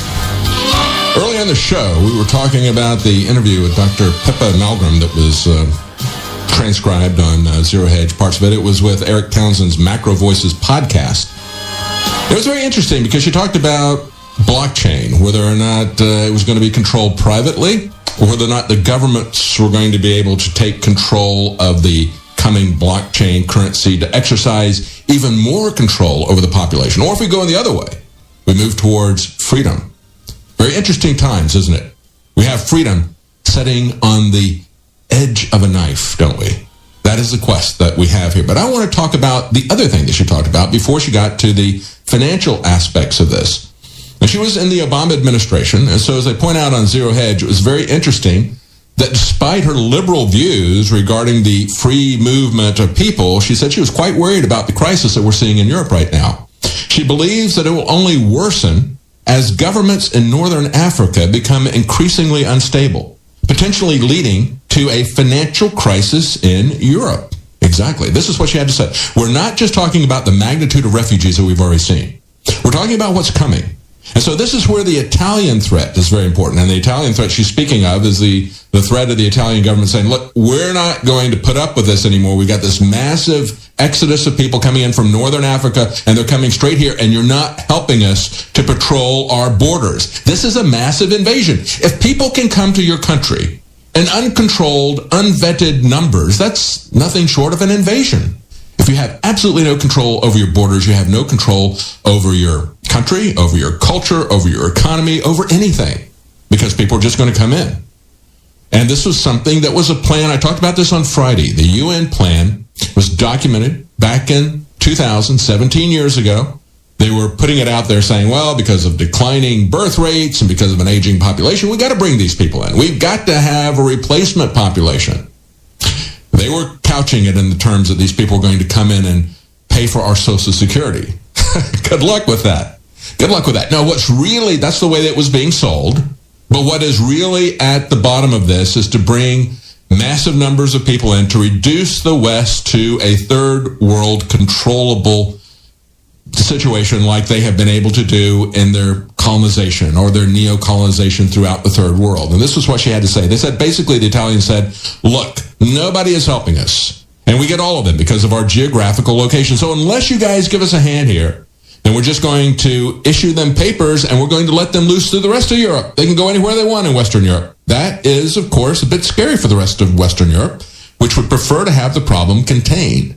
But they're not prepared to help Italy in the containment process, just as they weren't prepared to give Greece any extra money to deal with their refugee problem, which happens for the same reasons. But this is just the beginning. And you have to understand, why is this happening? This policy, again, was sold 17 years ago, said we got to bring in people in massive numbers by the millions in order to sustain the welfare entitlement state that we have created in the West. That is not what this is about. And when you hear people talking about we got to bring them in because we've got a crisis, a refugee crisis, we've said for the longest time, they're creating these crises. This was the plan all along. The crisis in Africa is something that they created in Libya. And that's where many of these people are coming from. They created it. They created the crisis, the chaos, the regime change, the following wars that happened. And then they say, now we've got refugees, we've got to bring it in. That's what they wanted to do to begin with. And you have to understand that it was a plan to start with. That's why it's so important about Building 7, for example. If we go back and we look at 9/11, and we hear Silverstein say, pull it. And we see the building collapse, and we see the BBC coming on and announcing that Building 7, the third building that was never hit by a plane, that the third building had already fallen. You can see the building over her shoulder while she's reading this, okay? That lie that they sold us to create the surveillance state. It's very important to understand that, because if you understand that they demolished Building 7, that it didn't fall down. We've never had a building that was that burned for a couple of hours, a steel skyscraper that just collapsed in its own footprint. Well, that happened 3 times, and only 2 times were the buildings even hit by a plane, if they want to try to explain it away that way. It was minor fires, minor office fires, and as we just saw the catastrophe in the UK, that building that burned, I think, for 18 hours. Never did fall down, did it?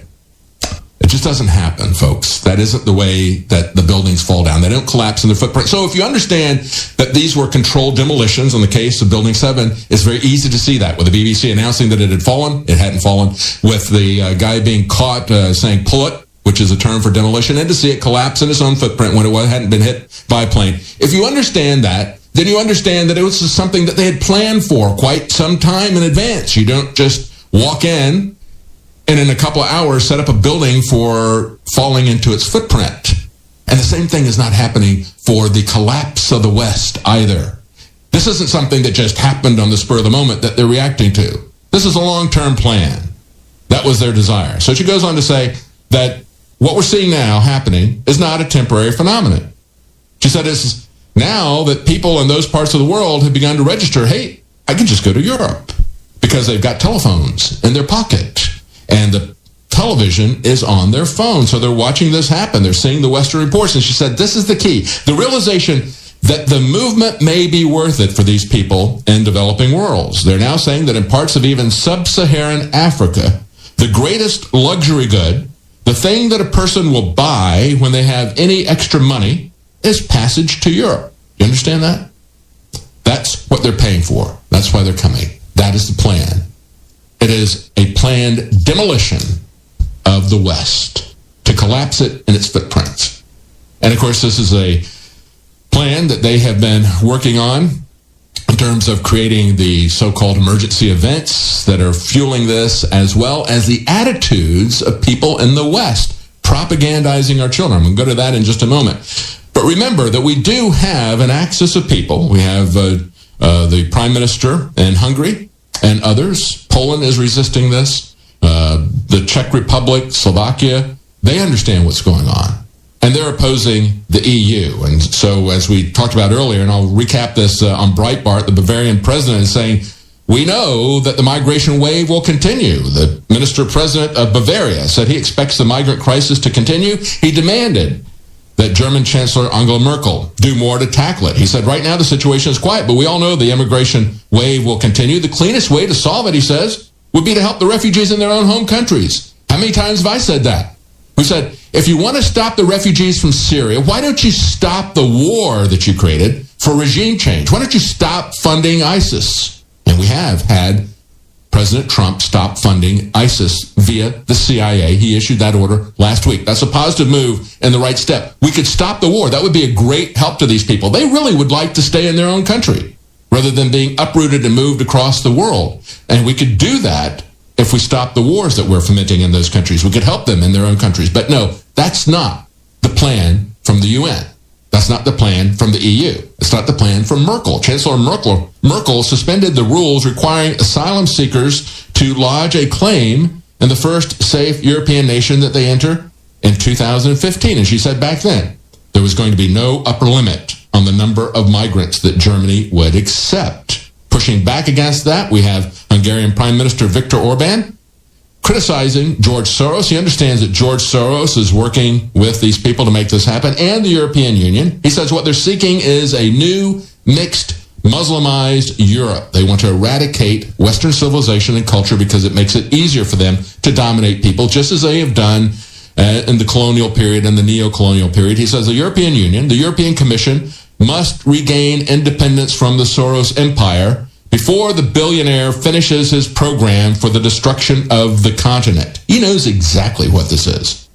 People in Hungary know exactly who George Soros is. They are not deceived by that man for a moment. Now, we're talking about how they prepared this in terms of education. There was an interesting article that's come out last couple of days, and Drudge has a link to one of these. And there's a California chancellor of the community college system who has said, we need to get rid of algebra. He says, getting rid of algebra is a civil rights issue. Did you realize that? They don't want you or your children or anyone to be educated. They want you to be dependent. The school system is not about educating your children. It's about propagandizing you and your children. And he said in an interview last Wednesday, he said it is a civil rights issue. He said since the 1950s, we decided that the only measure of a student's ability to reason or to do some sort of quantitative measure is algebra. What we're saying is we want as rigorous a course as possible to determine a student's ability to succeed, but it should be relevant to their course of study. Let me say something to you. I use algebra on a daily basis. Perhaps many of you have seen the YouTube clip that's kind of funny, but incredibly sad, where one girl is videotaping her friend sitting in the front seat, and she says, we're going 80 miles. If we're going 80 miles an hour, how long is it going to take us to go 80 miles? And the girl's like, what? Huh? What? Say that again? And they go back and forth. She just cannot figure it out. Well, folks, that's basically algebra. Algebra is not high-level math. It's one of the lowest-level math courses you can take. I went into engineering. I took a lot of math classes that I don't use. I took calculus. I took things far past calculus that I don't use on a daily basis. I do use algebra on a daily basis, however. I used algebra on a daily basis when I had a business. It is part of being able to think critically. It's very basic math. The next thing they'll be telling you is that you should know that 2 plus 2 is equal to 4. Oh, I'm sorry, they already did that with Common Core, didn't they? They don't even want you to know basic arithmetic. They don't want you to be educated. The purpose of education used to be to create independent thinkers. They used to call it a liberal education because it would liberate you to follow and to have the tools of learning so that you could follow your own interests into things, so that you could pursue your own education. It is not a bucket that you fill, but it is a fire that you light, and you give people the tools to pursue that fire. That's what education is. But they don't want education. And we had Charlotte Iserby as well as Phyllis Schlafly tell us at the beginning of the Reagan administration, when they went to Washington to work with the Department of Education, they were hoping they could shut the thing down. That's what we had been promised by Ronald Reagan when he ran for president. He was going to shut down the Department of Education. As I said before, it was like Rosemary's Baby. It was this monster in a cradle. It was less than 4 years old. Jimmy Carter had created that thing. And Ronald Reagan said, rightfully so, the federal government has no place in setting up education, shouldn't be involved, should not be involved in any way, shape, or form. That doesn't belong to the federal government. I would argue it doesn't belong to government at any level. But it certainly doesn't belong to the federal government. We need to keep education as close to the parents and the individual as possible. We should have local control of that. Instead, it has been moving in the opposite direction. It went from the parents to the community to the state, from the state to the federal government. And it's going to go from there to the United Nations. That's part of the UN Convention on the Rights of the Child. They will determine what the children need to know to be good citizens of the United Nations. That's a paraphrase, but not a rough paraphrase of their own document. They want you to be subservient members to them. It's education to them. It's about propaganda. It is about manipulating the way that you think. It is about taking away the tools of learning. And so when you look at this, and they're saying, well, this is a civil rights issue, you need to take control of your own education, the education of your children. You need to say, well, what is the purpose of education? Is it to make me more intelligent? Is it to give me the tools of learning? Or is it to give me a piece of paper and credentials? Yes, those can be useful in terms of getting a job for somebody else. But if you really want to succeed in life, you really need the real thing, folks. We need to get past these boxes that they put us in. We need to think past these institutions that they offer us. These institutions like schools. You don't need a school for an education. It can be useful, but it can also be detrimental, as we're seeing right here. We got to get rid of algebra. We don't want our kids to think. And this is a civil rights issue. No, if you really cared about civil rights, you would want to challenge these kids to think critically. That's the whole purpose. Think of algebra just as a critical thinking issue, but it has real-world ability. Connected to this, we see on the Daily Mail this story, a spoof from a neurology expert. He creates a scientific paper and he sprinkles it with Star Wars stuff, and he sends it out to these different organizations to see if these journals will publish it. Neurology expert revealed they were able to convince a trio of medical journals to publish a Star Wars-themed fake manuscript, despite it being packaged full of references to George Lucas's Star Wars series. It was titled Mitochondria, Structure, Function, and Clinical Relevance. It was poorly written. It was an absurd mess of factual errors, plagiarism. Yeah, because they were taking lines directly out of the movie. He said, I want to test whether predatory journals would publish an obviously absurd paper, wrote the author. He said, so I created a spoof manuscript about midi-chlorians, the fictional entities that live inside cells and give Jedi Knights their powers in Star Wars. He said, I filled it with other references to a galaxy far, far away. And he gave it to 9 journals. And he did it under the name of Dr. Lucas McGeorge and Dr. Anakin. They published it. And let me just read a little bit of this because it's actually kind of funny. It starts out, sounds very technical, and then it just starts quoting from Star Wars. He says, midichlorian-mediated oxidative stress causes cardiomyopathy in type 2 diabetics. As more fatty acids are delivered to the heart and into cardiomyocytes, the oxidation of fatty acids in these cells increases. Did you ever hear the tragedy of Darth Plagueis the Wise? I thought not. It is not a story the Jedi would tell you. It was a Sith legend.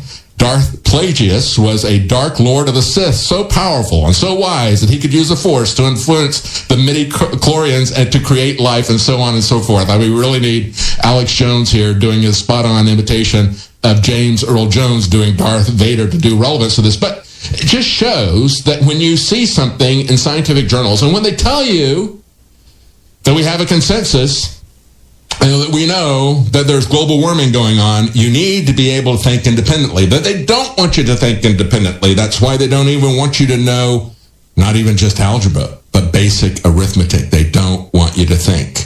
But they also want to control what you see. Remember, we had the story earlier about the Minnesota school system adopting all kinds of a transgender toolkit that will go down to kindergarten people. And they're going to expunge the language of any gender-specific stuff. Well, in the UK, we've also got an organization there that is demanding that queer theology be taught in seminaries, erasing all religious freedom. This is a stunning document. It's a story from WND, a stunning document released by Wilton Park, an agency of the Foreign Office. It recommends that the Bible be reinterpreted to make it compatible with LGBTI theology, whatever that is, okay? This is pointed out by the Barnabas Fund. This is where it goes, folks. They have absolutely no interest in free speech and people who have control of their own lives. Our educational system is about propagandizing people because it's run by the government. You want to talk about fake news and how they lie to people? They're lying to your children in school. Or if you're in school, they're lying to you. You need to be able to think for yourself. They don't want you to have those tools. Stay with us. When we come back, we're going to give you some more tools to think about. We're going to talk about taking control of your food source. How about that? A novel idea from Maine. We'll be right back.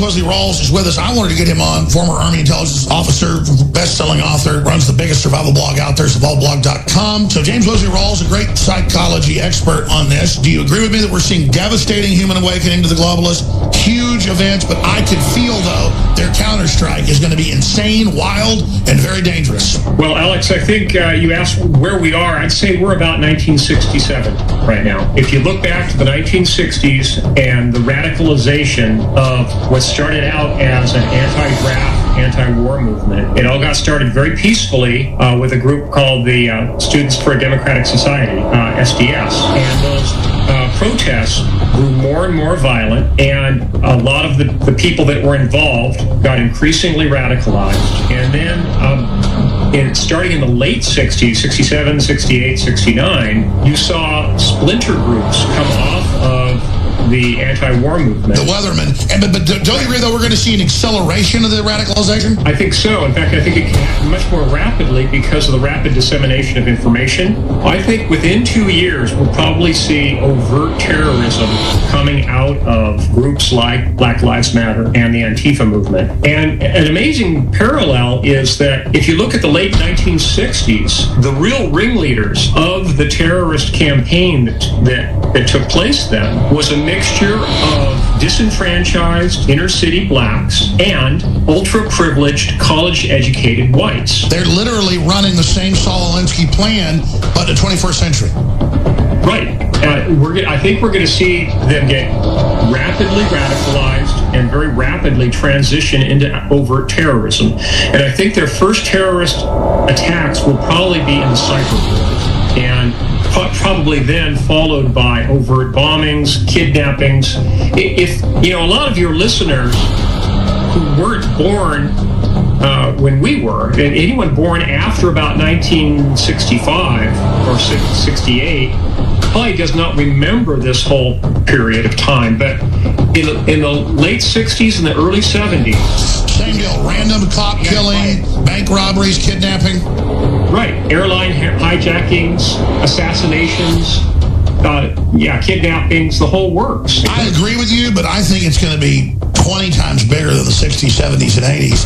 And I think, as you said, it's compressed. But I think the shooting of Scalise and all of this is the beginning. I understand he's a lone wolf, but I think with this ambient brainwashing for violence, the terrorism is being directed, just like Al-Qaeda or ISIS does it from a central deal, and then random people pick up on it and follow the blueprint.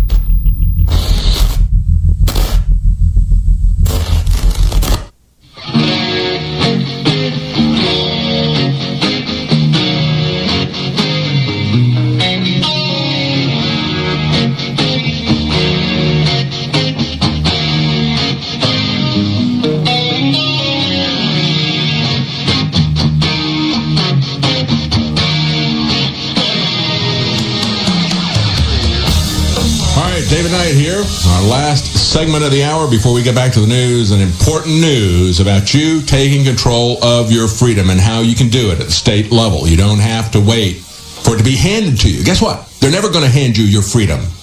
You're not going to be carried to a state of liberty on a feather bed. You're going to have to fight for it. You're going to have to demand for it. You're going to have to take control of it yourself. I'm going to tell you how people in Maine have just taken a very important step in that direction. But before we do, real quickly, this is the end of July that we're coming up to. We've had this special since the 4th of July. Free shipping store-wide at InfoWarsStore.com and massive discounts on some of our most popular products. We have